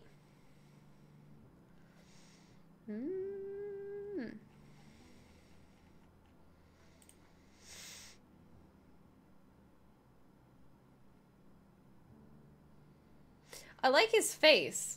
I like the expression on his face. It's really nice. I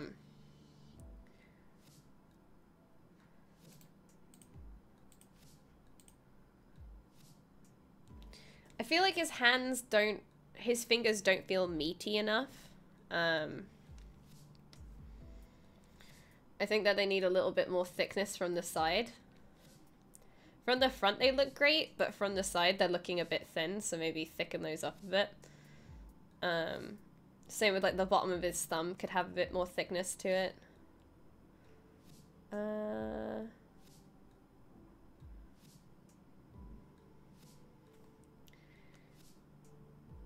His trousers look a bit flat. So what you want to kind of see, even though I know this is an apron, you want to see kind of bunching. His belt feels like it's kind of floating on him. I would maybe cinch that in and add a little bit of kind of pressure of how it's kind of adding tightness to his skin. And then have his trousers bulge out a little bit. And this is all just about like feeling like each piece is connected rather than floating on top of him, because this belt looks a bit like it could slip off. And add a bit more weight maybe to his trousers, so they feel a little bit like they have a little bit more of a silhouette to them and they feel a bit heavier. Because this right now feels like a really thin fabric, it doesn't feel heavy.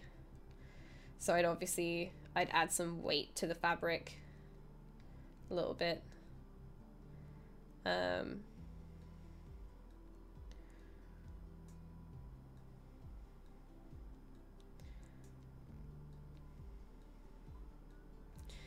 Maybe a bit more fat to his neck.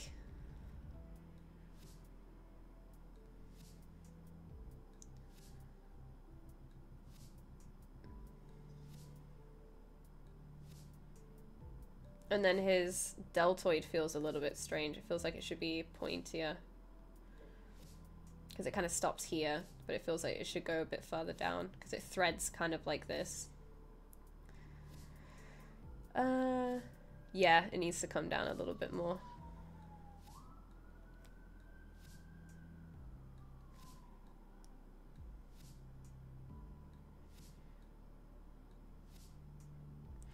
And then the connection on his neck, you don't have the muscle that kind of connects to the front of the clavicle. You've got it going outward when it goes more inward.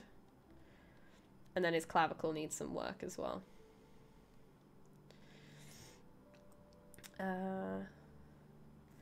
Pectoral muscles are actually quite uneven, so try to have some that are shaped a little bit different than the other. Like, you've got some really nice asymmetry in his face. Not pectoral, these are his abs. But pectorals as well, like, you've got this really sharp line here. It doesn't really do that. Trying to make them more asymmetrical. But yeah, I think it's just a few things to kind of tweak up the silhouette, but he's looking cool. Like, his shoes need a bit more. Maybe look up shoe anatomy as well, because these are looking a bit funny, but I don't think you've worked on those at all, so I won't comment on them too much.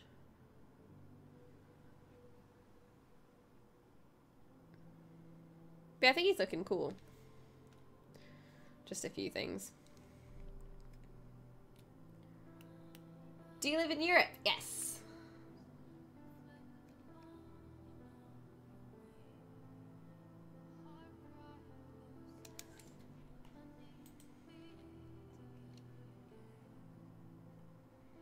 Oh, you're not asking me. Never mind. Any tips on how I can get started on doing 3D models? So my main tip would be pick a small project. And right now, at the beginning, you're going to be learning the software rather than modeling. So you want to get used to the software more than anything at first.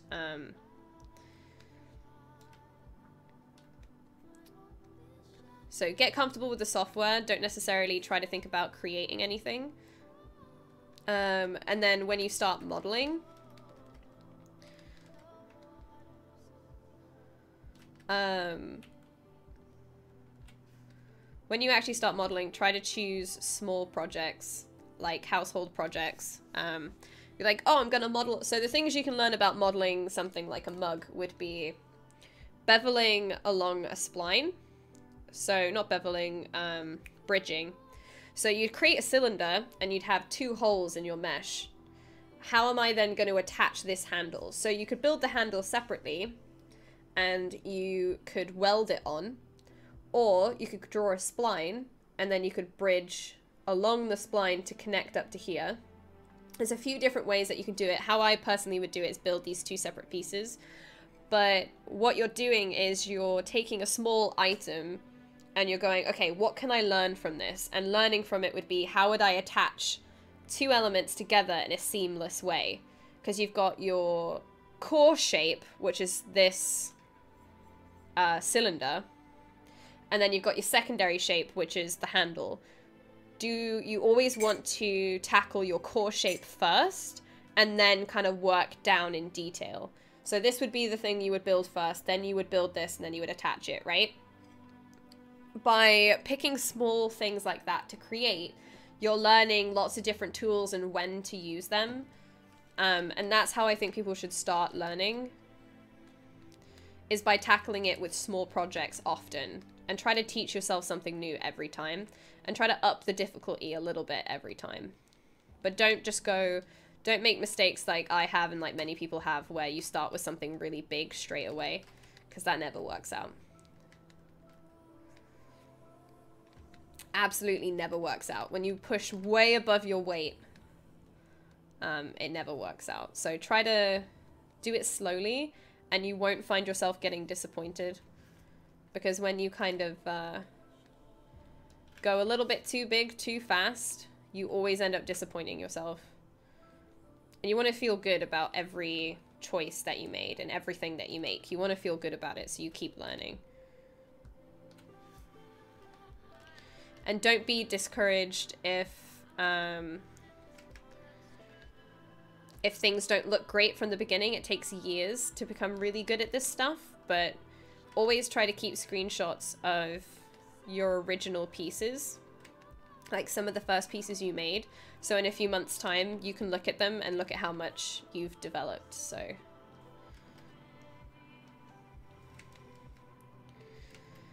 all right, let's save. Then I'm going to remesh it.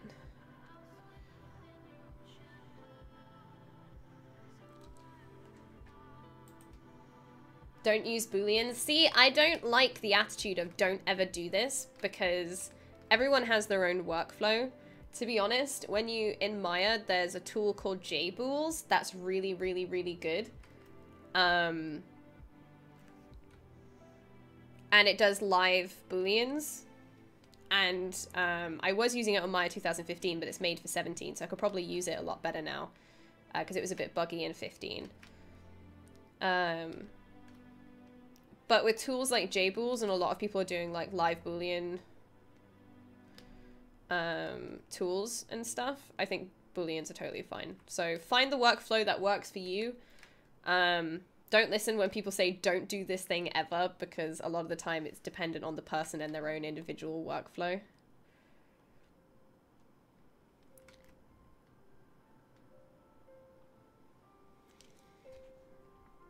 Use booleans if you don't mind cleaning after. Yeah, booleans just take a bit of cleaning up, but I think that's fine.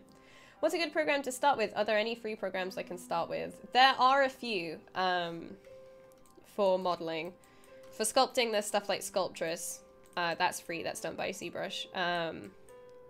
You can get, because you're learning, you can get a free version of Maya, which is a learning license. So if you're a student and you want to learn, you can get a learning license of any Autodesk software.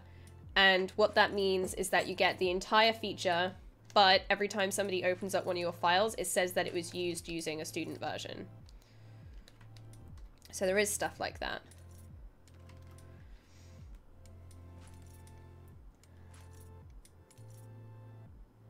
Uni once said she was a big fan of modeling wheelie bins. Oh my gosh, it was the worst project ever. But yeah, pick projects that excite you and want to start learning.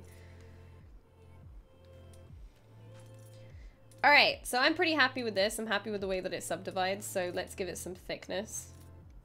Let's not have any loops on there. Actually, no, let's have 3, because then when I subdivide it, I don't lose the thickness on it, actually.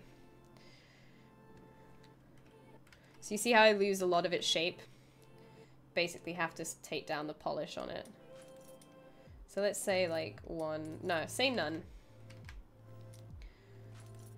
But we want the thickness to be.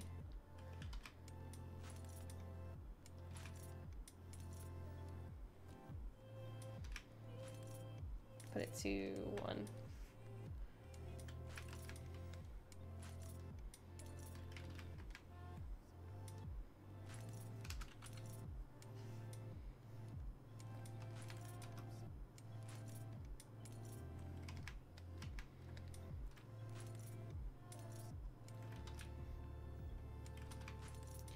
You gotta keep testing it and then dividing it and seeing how it looks.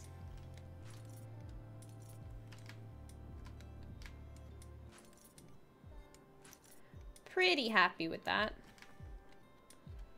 But this is with the bad topology, so I actually have to ZBrush it first. So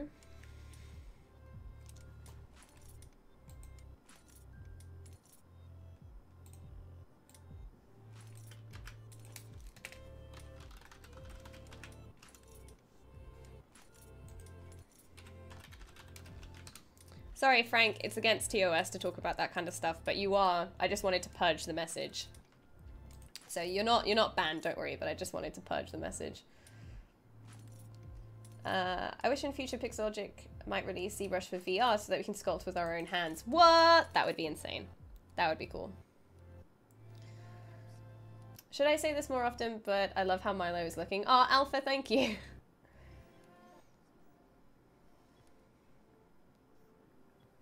Oh god, I'm the black sheep of the chat now. Yeah, everybody, let's not talk to Kojo anymore.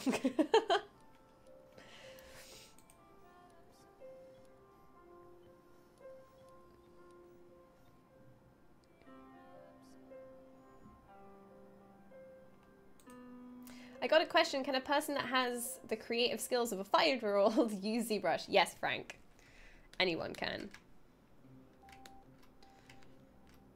Because you don't have to be very creative. There's a lot of really, really technical people who use it as well.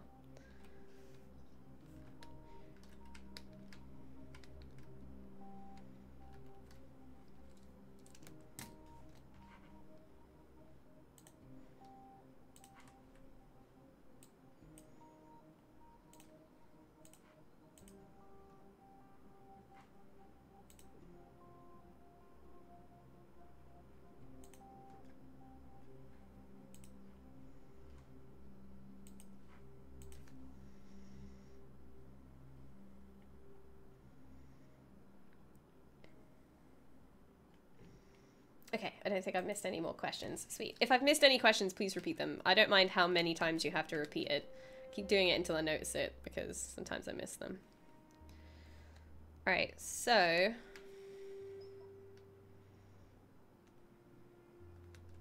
Oh, that's beautiful. Yeah, let's not.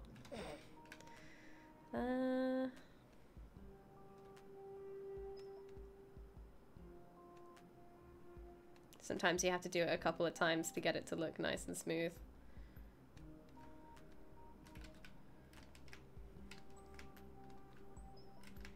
Ooh.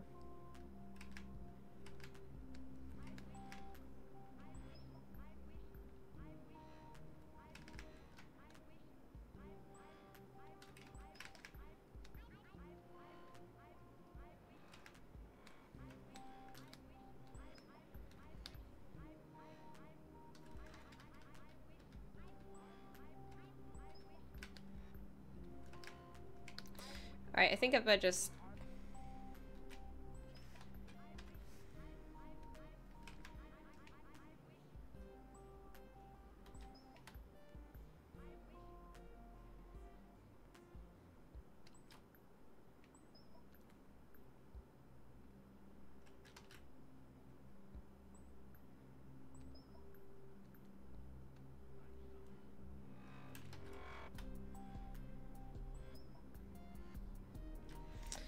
I actually don't.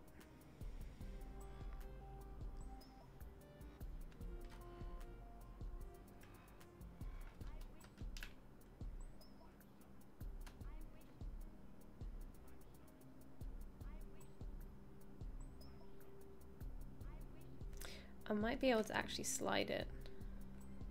No? Okay.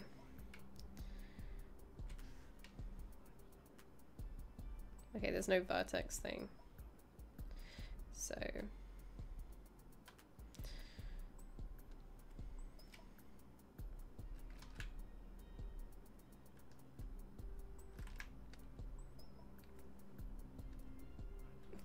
no. I'm trying to split it down the middle and I don't know how to do that actually.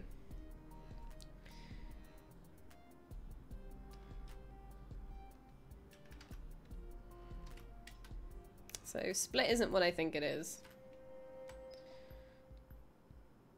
Is it stitch? No. could actually just do this to try and help that. Let's try and do this. Let's see how that goes.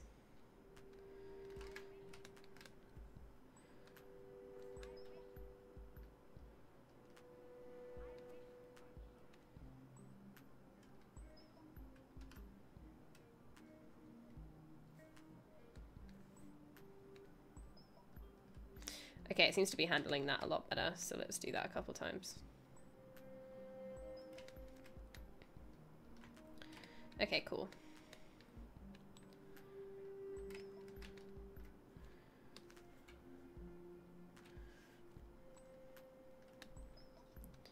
Just that connection was a bit funny.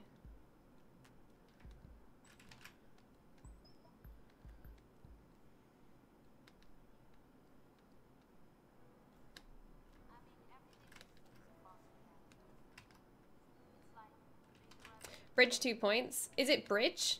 Oh well. I fixed it by changing the topology and then ZBrushing it. And then it was like, yeah, no, I totally get that now. It's just that kite connection was a bit funny. And it was like, nope, don't want to do that.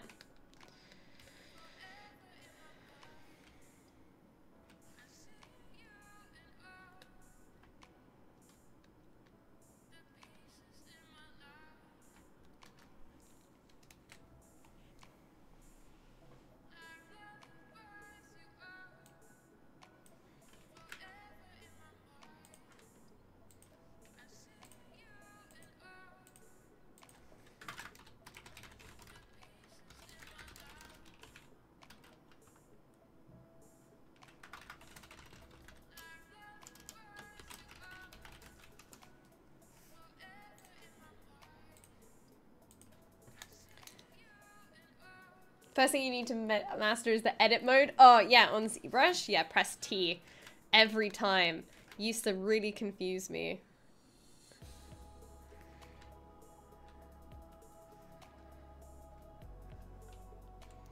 How long have we got? We got another 50 minutes. You guys have been asking awesome questions this time around. I gotta say, you guys are nailing it.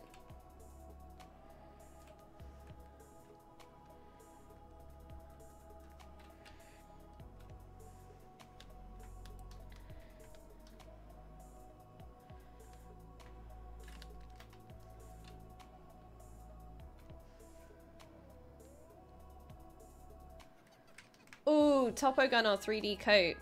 Good question. 3D coat, Topogun doesn't have as many features.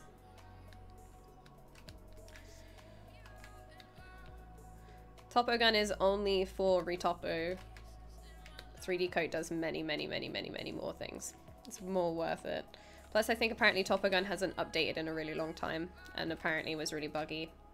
Just from what I've heard, though. Don't have any proof from that.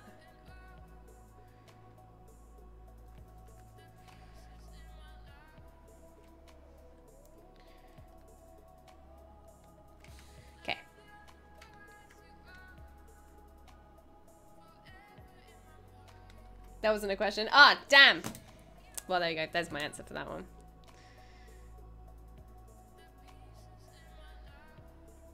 Okay, I think I'm finally gonna do it. Alright, let's just edge loop it.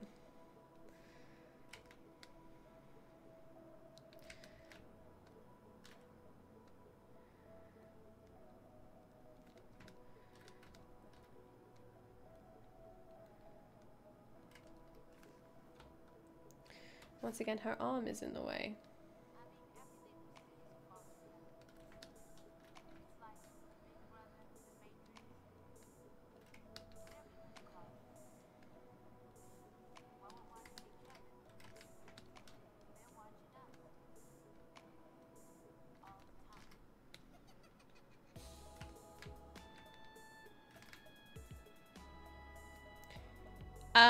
You can, but you can't model. So yes to one, no to the other.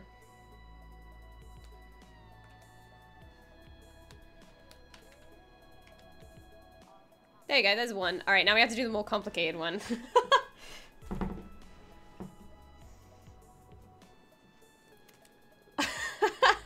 Hold your horses, did you just extrude flat geo via edge loop? Yes. Alright, I'll show you.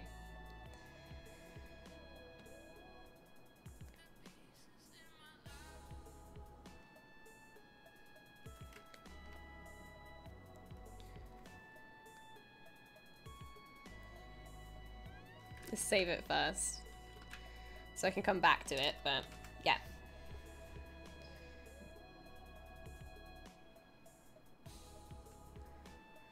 Hey Harman 3D, how you doing?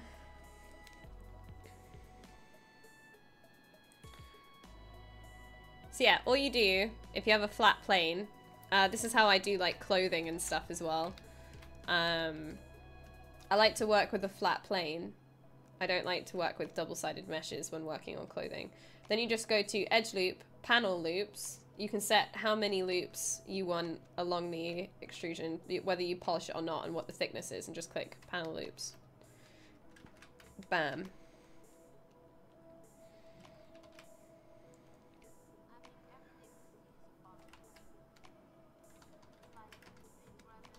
You can also decide on the bevel profile.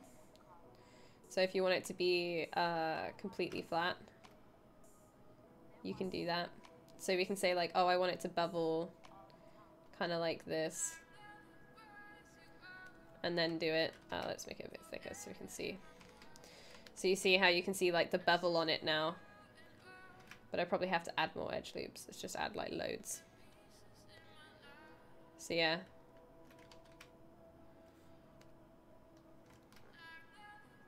So now it has that profile.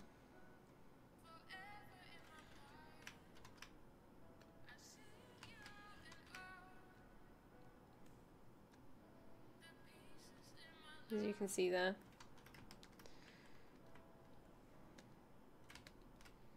Then you can say like, oh, I want the bevel to be crazy. Or I want it to be really soft. You know, there's a lot of different things. But,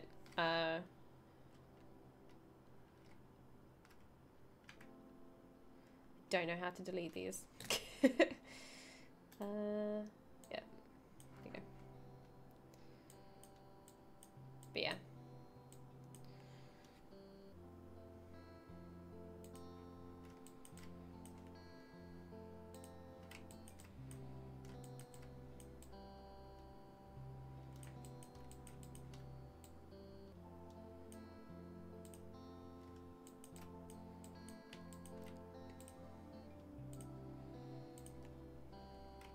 So we got this one.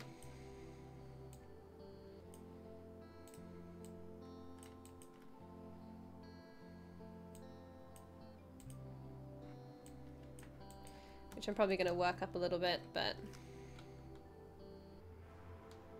make sure that back face mask is off.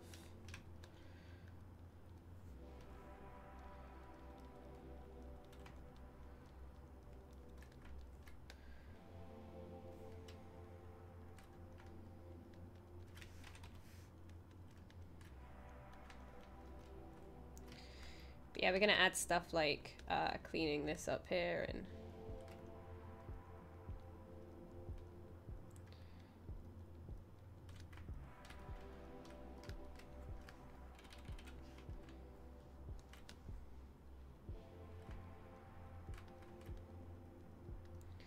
adding a bit more shape to it.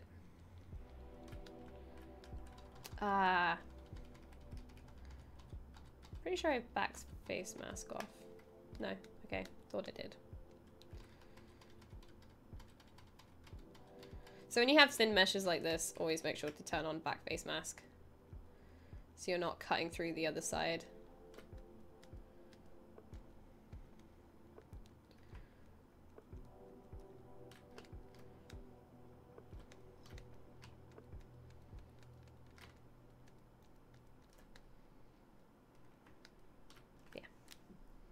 Do you use shadow box? No. Just drag the points you want to delete off screen and drop it. Alright, let's have a go.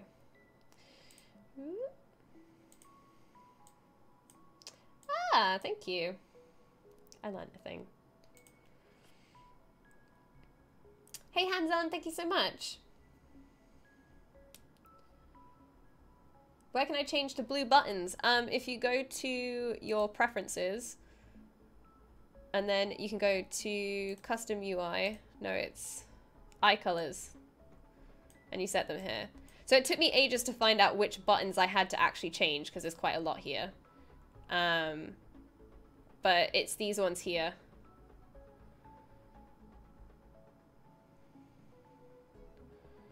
So yeah, you want push button pressed color, push button background color, like these ones here, push button opacity, so you can like make it lighter. And so yeah, you can darken it and lighten it up. So if you go, oh, I really don't want them to be that noticeable, you can turn it all the way down. But it used to be purple and then I had it yellow and then I change it all the time. It's like just kind of like decorating your room in a way.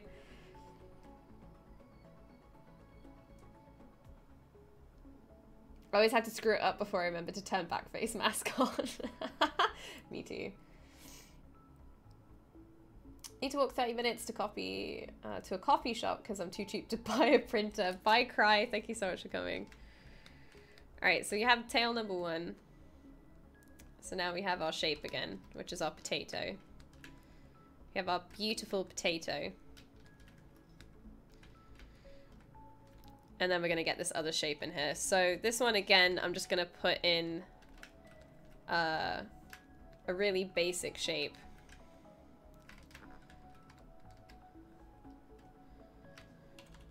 And then we're going to kind of deform it into this monstrosity and hope we can get it pretty close. But I need to make it... I'm going to try and cheat so I don't have to quite get this bend in here. I'm going to put it in ahead of time. But...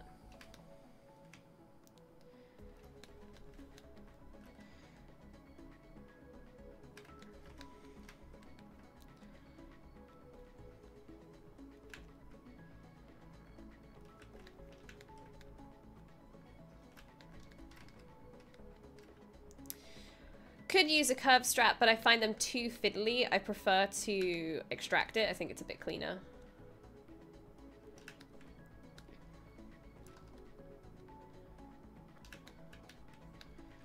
Even though it might be technically, I don't know, I find cleaning up curved straps a lot longer than cleaning this up. I mean, I'm talking at the same time, so this technically is taking a long time, but...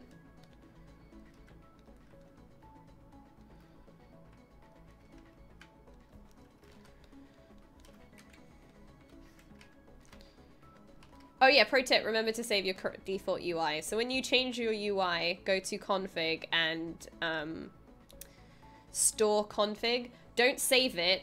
Saving it only puts it somewhere else. Store it. Storing it is the one that if you want, when you open up ZBrush, that it's there again. Otherwise you have to keep loading it. That was a thing when I spent forever setting up my UI and I was like, oh, I'm going to save it. And then it didn't load up and I couldn't figure out why for a really long time.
The blue matches your headphones. Blue is my favorite color. I think that's why everything is blue.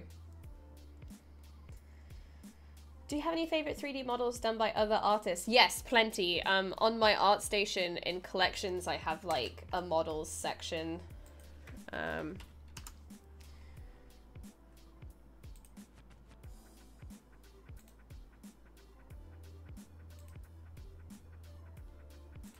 Yeah, there's just a whole bunch in here. I think some of my favorites would probably have to be this one.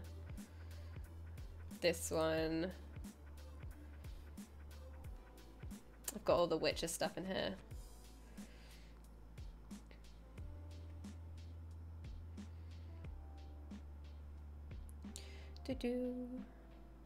This one's another favorite of mine.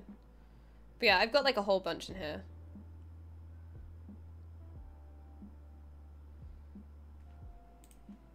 So like, this is awesome. Can't get over how the animation looks. It looks insanely cool. So yeah, that's rad. This is amazing. This is amazing. I absolutely love this. So yeah, there's quite a few on here if you wanted to have a look at the kind of stuff that I like.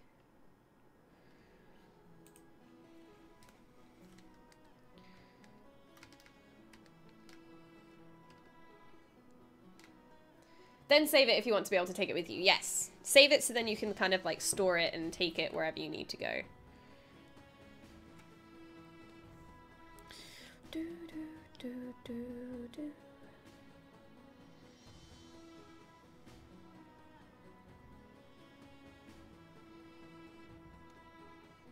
I've got a folder of a few color variants.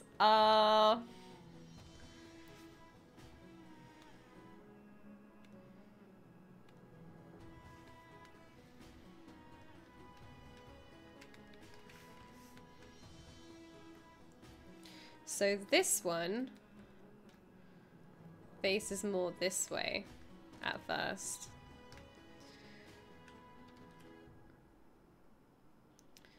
No, it doesn't. This twists away. Okay. Let's try and do this on its own.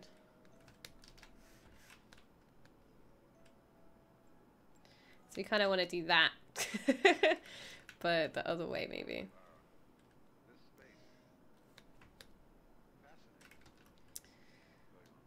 Nah, it's another case where this... Okay.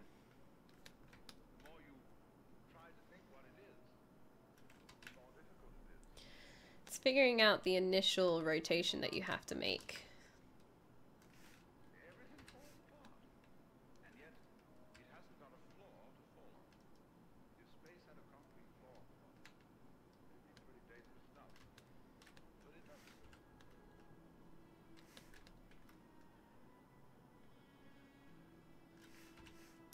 Okay, 1 minute. So, whole thing needs to be facing this way at first.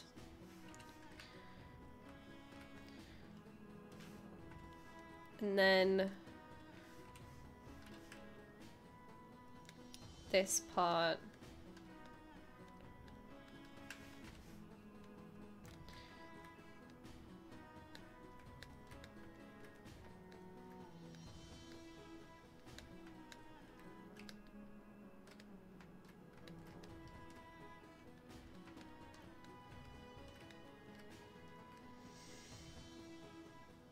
I get lost for hours liking and following other artists' work in their ArtStation. Yeah, me too. I think it's really inspiring.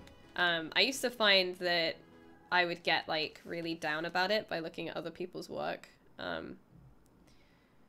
Because you always kind of feel like, oh man, I'll never be as good as those people. But I found that like, the more I did that, the less I got done. And now I'm trying to, I look at it as almost like inspiration to start working and working on my own stuff rather than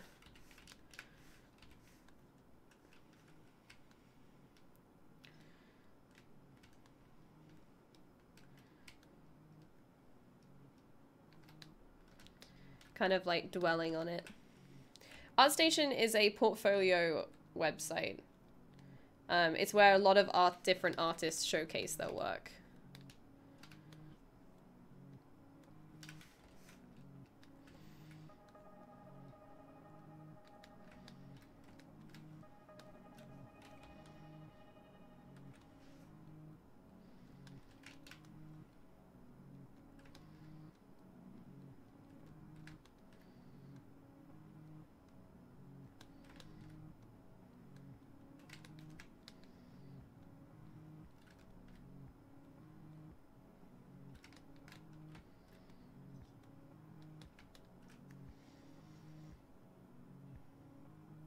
Hey Ramirez, how you doing?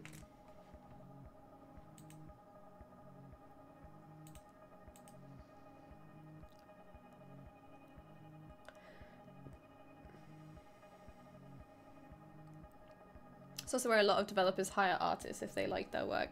Yeah, there's quite a lot of people will there. You can have an option of having like a hire me button, so people can. Do I have this set to something funny? Why can't I move you?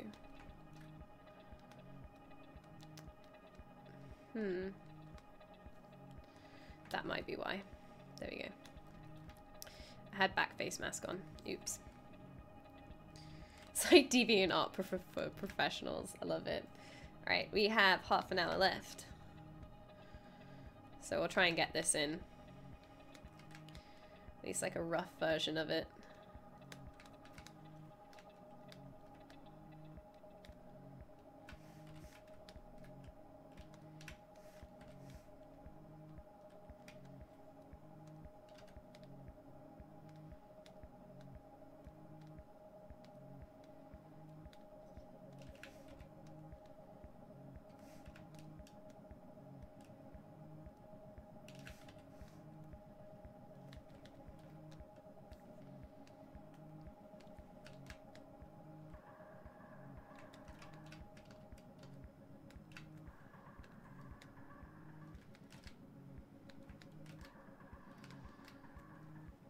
Just checking how this looks when it's curved.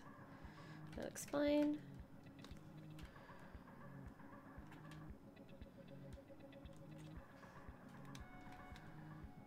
Oh yeah, no speed sculpts today. I'm sorry. We can do them next week. I love how much you like them, Thunder Bunny. That makes me really happy because sometimes I get worried thinking that nobody wants to do them. So I'm really glad that people enjoy them. Because they are a lot of fun to do. Should we do a vote on what you guys want to do next week? Because I was thinking of doing another demo, but if you guys want to continue this, then you can let me know what you guys want to do next week. My face when there's no speed sculpts? No! Okay, we'll do one, don't worry. We'll do a 10-minute one.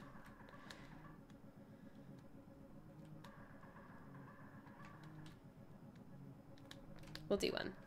Changed my mind. We'll do them.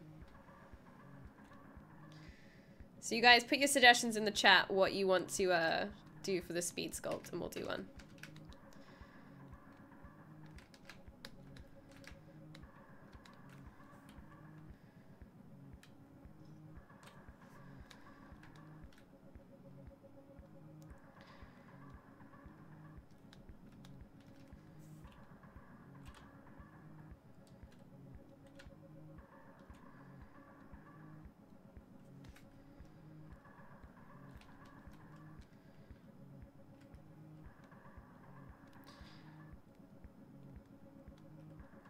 Do a panda. Monsters? Oh, monsters would be good.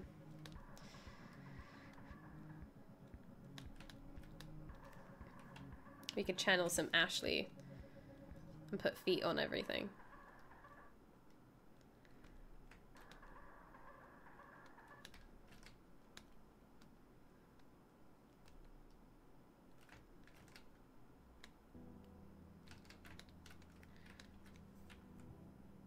Let's not do hard surface. Yeah, no, it won't be hard surface. It'll be organic.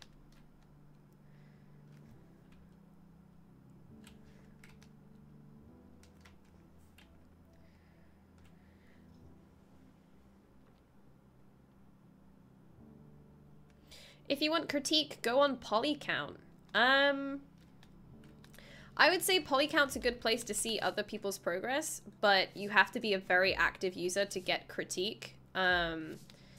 So I wouldn't expect that the first couple of times you go there that you will get any. You can still be quite an active member and not get any. So I would say like some Facebook groups or like going on Twitch streams with people that you really like the work of is another good place to get critique. So there's lots of really amazing artists on Twitch that are normally very happy to like give you critique and give you help. So if you want to get that, Twitch is another great place to get it. But I think Polycount, it takes quite a long time to get any kind of traction to be able to get that kind of feedback.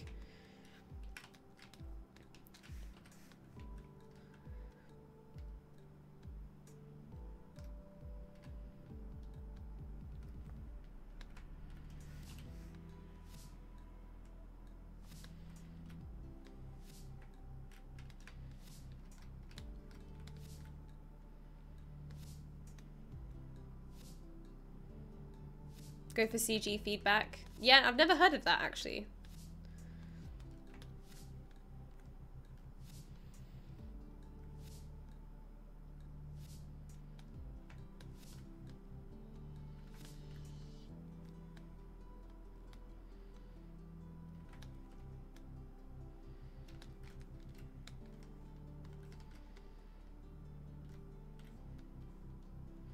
Not sure how I feel about this shape. Let's see how it looks with the other one.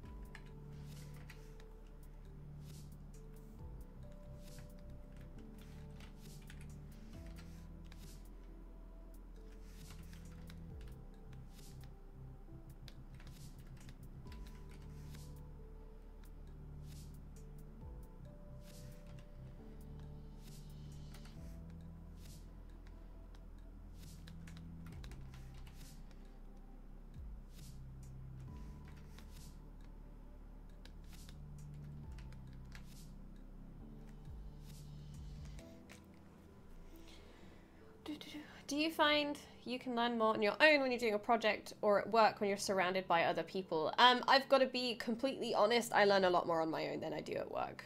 Like, that's being just flat out, like, as honest as I possibly can. A lot of what I do at work is very, I create assets. It's not really about, like, a project or learning anything particular. You do what you're good at, and you do that, and it's kind of like you continue to do that for a lot of the time. Whereas when I'm at home, basically, it's not really in the company's best interest for you to be challenging yourself every time you do something or to learn something new. So when I'm alone, I get to pick projects that can really challenge me, and I can learn new things and try new things. And Twitch gives me a lot of that as well, because I get to talk to you guys, and you guys always teach me stuff. So, hey, Keskin! But yeah, it's kind of like, I do challenge myself a lot more when I'm at home than when I'm at work. Because, you know, you have a job to do. You can't just do whatever you like in that way.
Do you ever use Marvelous Designer for clothing? Yes, but I've started, Arif, I've kind of started moving away from that. Like, I use it as, almost like a base. Like, if I don't know how cloth would fold, I use it as Marvelous Designer as reference more than anything now. When I do more realistic stuff, then yes, I probably will start using it a bit more, but, I use it as more of as for reference than anything else now. So when I did Effelt's shirt, I kind of built it in Marvelous Designer, but I sculpted it myself afterwards because I just used it for reference.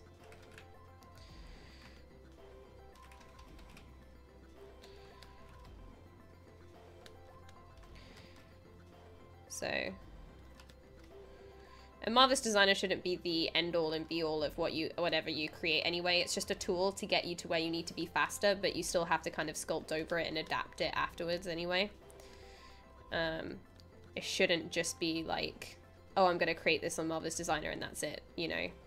Because I see quite a few people do stuff in Marvelous and then they don't change it afterwards, but you still need to have some kind of artistic license when it comes to Marvelous. You can't just let Marvelous do everything for you.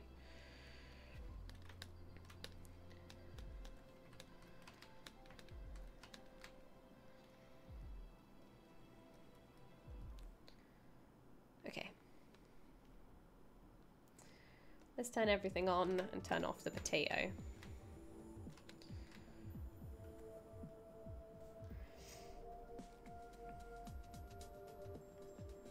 I learned how the stuff in Unreal 4 works. Oh, the ZBrush Pro levels are on the same next level. I can't even make a normal body. You will over time though, Beyond. Don't worry. All of it just takes time. I feel like these have both moved a bit too far away.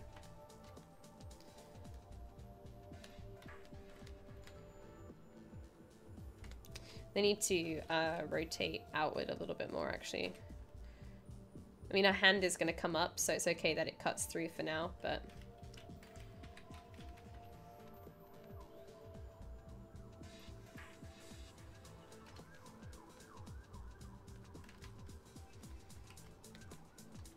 Her tail is so long. So this actually hits about here, so I need to make it a bit shorter.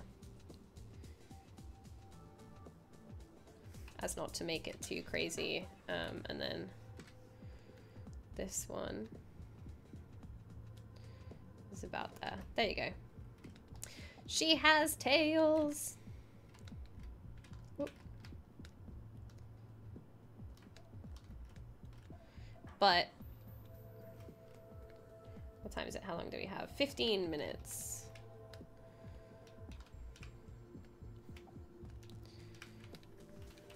That looks kind of boring, so I'm going to straighten it up a bit. Ah, nice. All right, cool. We're getting something quite dynamic now. Well, seeing this makes me want to maybe start ZBrush maybe at some point. Do it! I got her number and address and she lives 11 kilometers away. That's pretty good.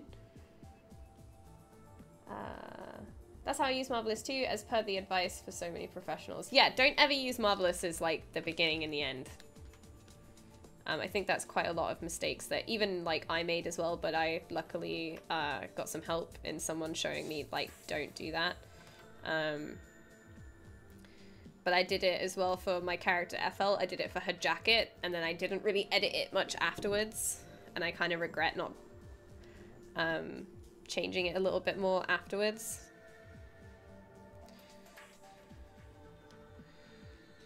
But I did it for her shirt.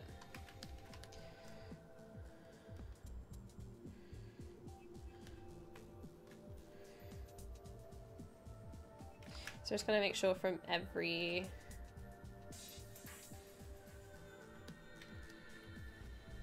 angle that this looks interesting.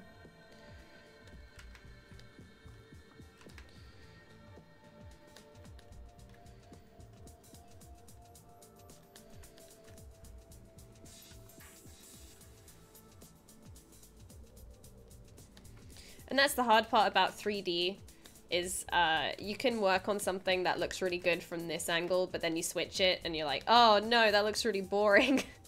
So you have to keep switching it up to make sure it looks good from everywhere. Because especially with a flowy piece like this, you want it to feel dynamic from every angle rather than just the one.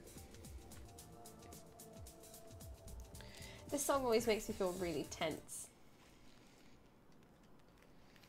My only concern is the price. Once again, worth it. Never used to be, because once you bought it, if they updated it, you had to pay full price again, but they've changed that now, so you get like a huge discount on the updated version if they release a new version, sorry.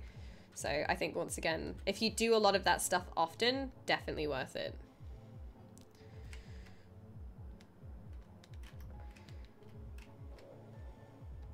It's all just about like how often you're going to use it. If you don't need it and you can do without it, then you don't, you know, don't need it. But if you do that kind of thing all the time, then it's really, really, really good to have. But yeah, you can sculpt cloth without it. It's just Marvelous just gives you a good base to work from. That's all. You're paying for the convenience, really.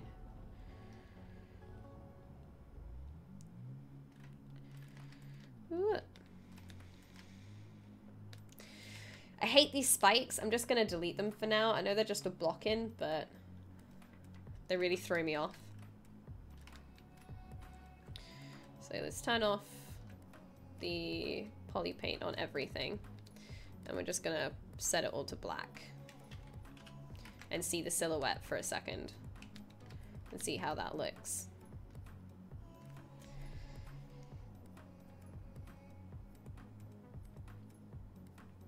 Bye, Lucid. Thank you so much for coming. Bad area of London. I can hear the sirens going past you. No, I'm not in a bad area. It's just London. It's a city, so stuff goes by all the time. But where I'm moving to, I won't be on a main road anymore, because where I am now currently, there's like this main road connects to like everywhere, so to go through this part of London, you have to go on that road, basically.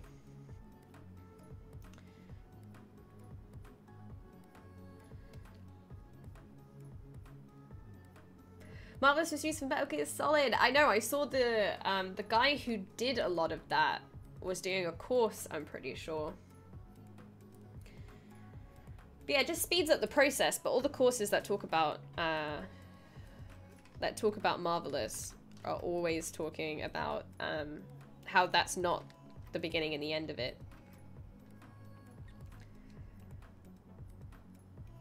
Should I go for 2D top-down or 3D top-down? I would say top-down. I wouldn't go third-person. But I love 3D top-down. I think the look of stuff like Diablo is really cool.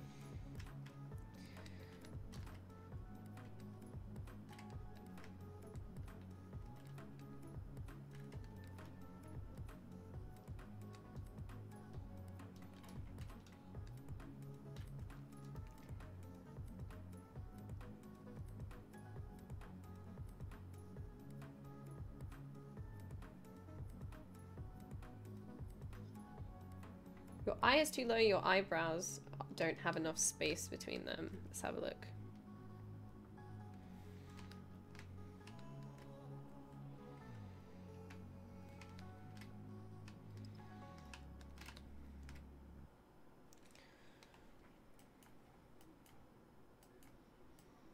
Maybe the eyebrows could be a little bit more separated.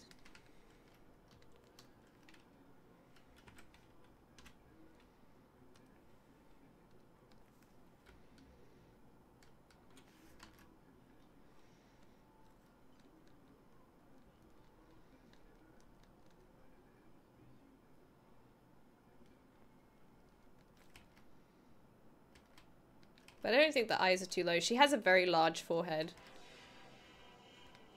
So that's just the proportion of this character in general. But maybe the eyebrows could have been a little bit further apart.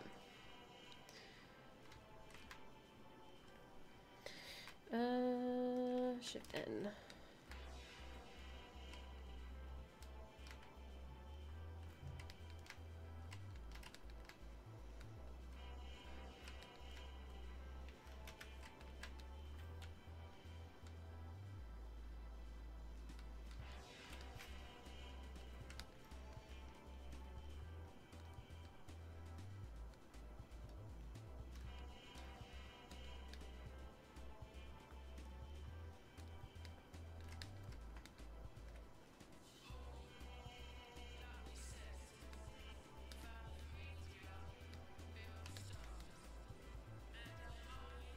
Oh no, that's okay. It's okay if you express your opinion. You gave your opinion, but then suggested a solution.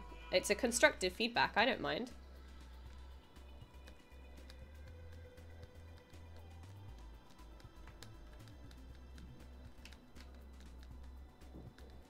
I actually appreciate the feedback.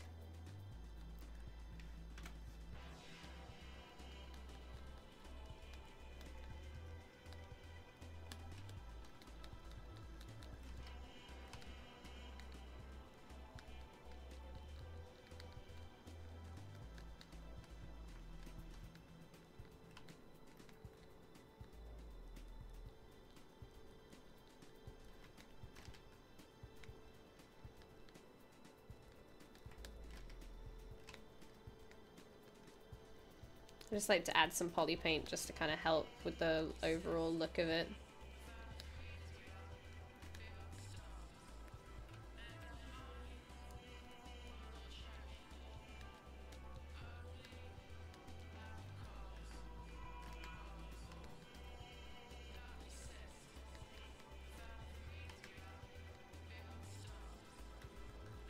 Let's get rid of our potato because it's in the way.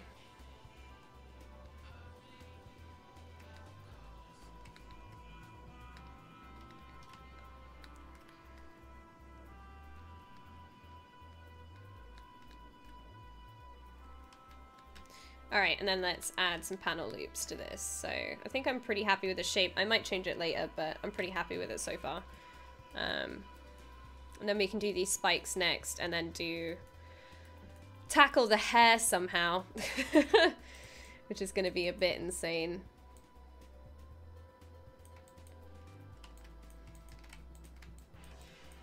So let's save this again. 61. Bye, potato. Can we all press F in respect for potato, please?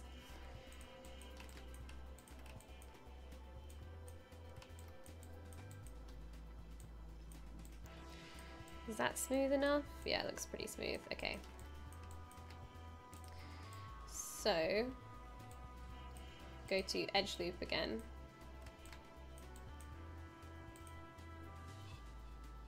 Oh, we have to delete lower.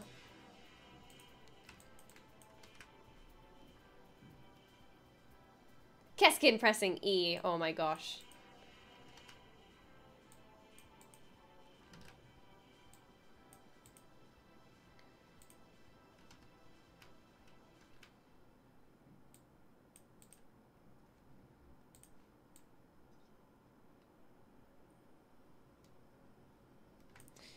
I think that's about the same thickness. Let's have a look at this one at a lower subdiv.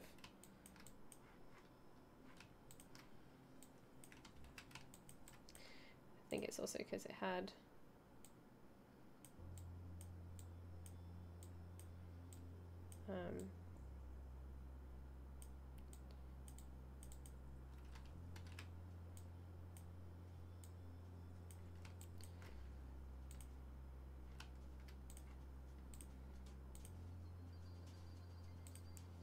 what?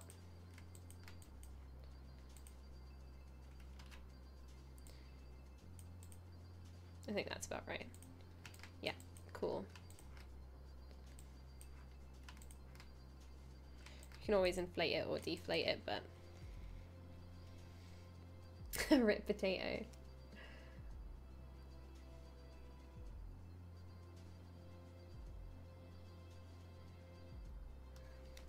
Oh no, rip speed sculpts. Oh, I'm sorry. I got too into this and I forgot.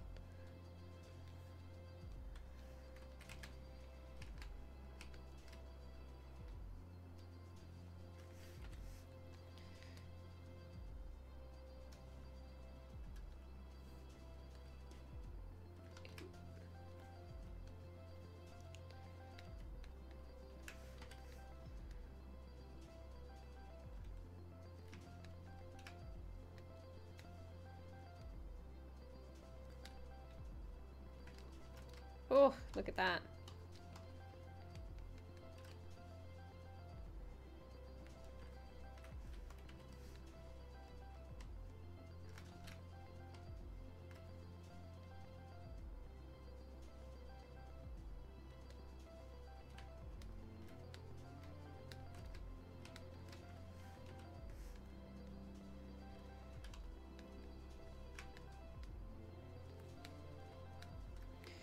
bring back that edge and save it a little bit.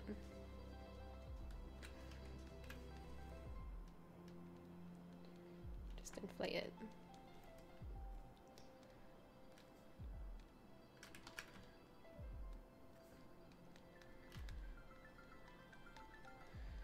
There you go. Everything is fine. All right.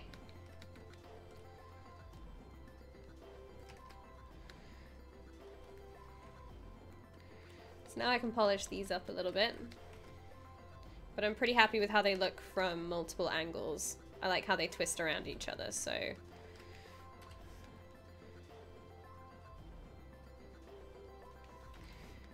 Probably would rotate this out a little bit more.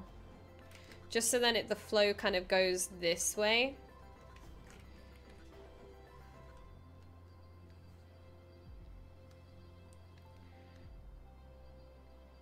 Kind of like that. There we go. All right. Uni lied to us. I'm so sorry. We'll definitely do one next week. I'm so sorry.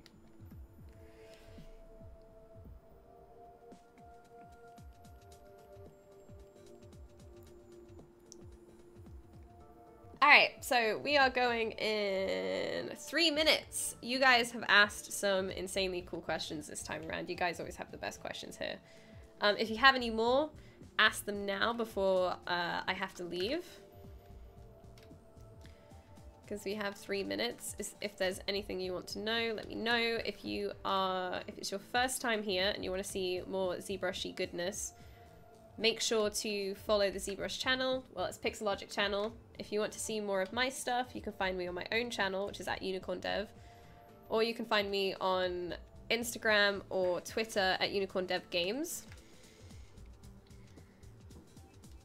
She didn't lie, she got ZBrushed. I know, right? That's exactly what happened. Nailed it.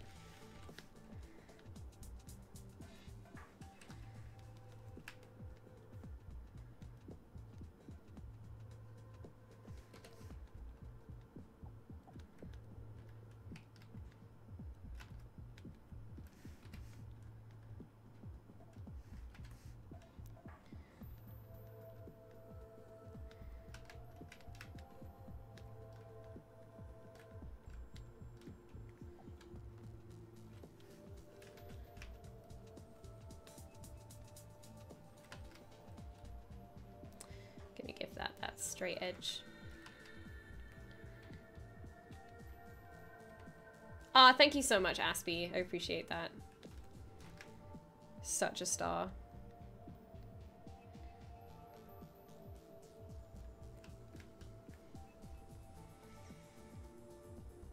My question is, how are you so cool? Nick, hello, how are you today? We can do speed sculpts of our own if Uni's Discord topic Uni's betrayal. No! How dare! I do want to try do Google Hangouts with you guys at some point though. And all of us can work together. I think that would be cool. Do you have any other streams on your own channel other than the work you do with Pixelogic? Do you have any other kind of schedule on that, or is it just when you have time for it? Dexy, on my own channel, I stream from on Monday, Wednesday, Thursday. So it's 3 times a week, and I stream from 9 p.m. Till about 12. And that's on a different project than what I do here. So this project is ZBrush exclusive. I don't do this anywhere else. So you'll only see this here. And on my other project, not sure if I still know, I don't have Marmoset Viewer open, but on my other project I'm working on something called Gully, which is a punk bat rider. So that's where you can find it. But on ZBrush, we are here, I'm here every Saturday at the same time, which is, I think, here it's 1 p.m., but I think it's like 5 a.m. Pacific time.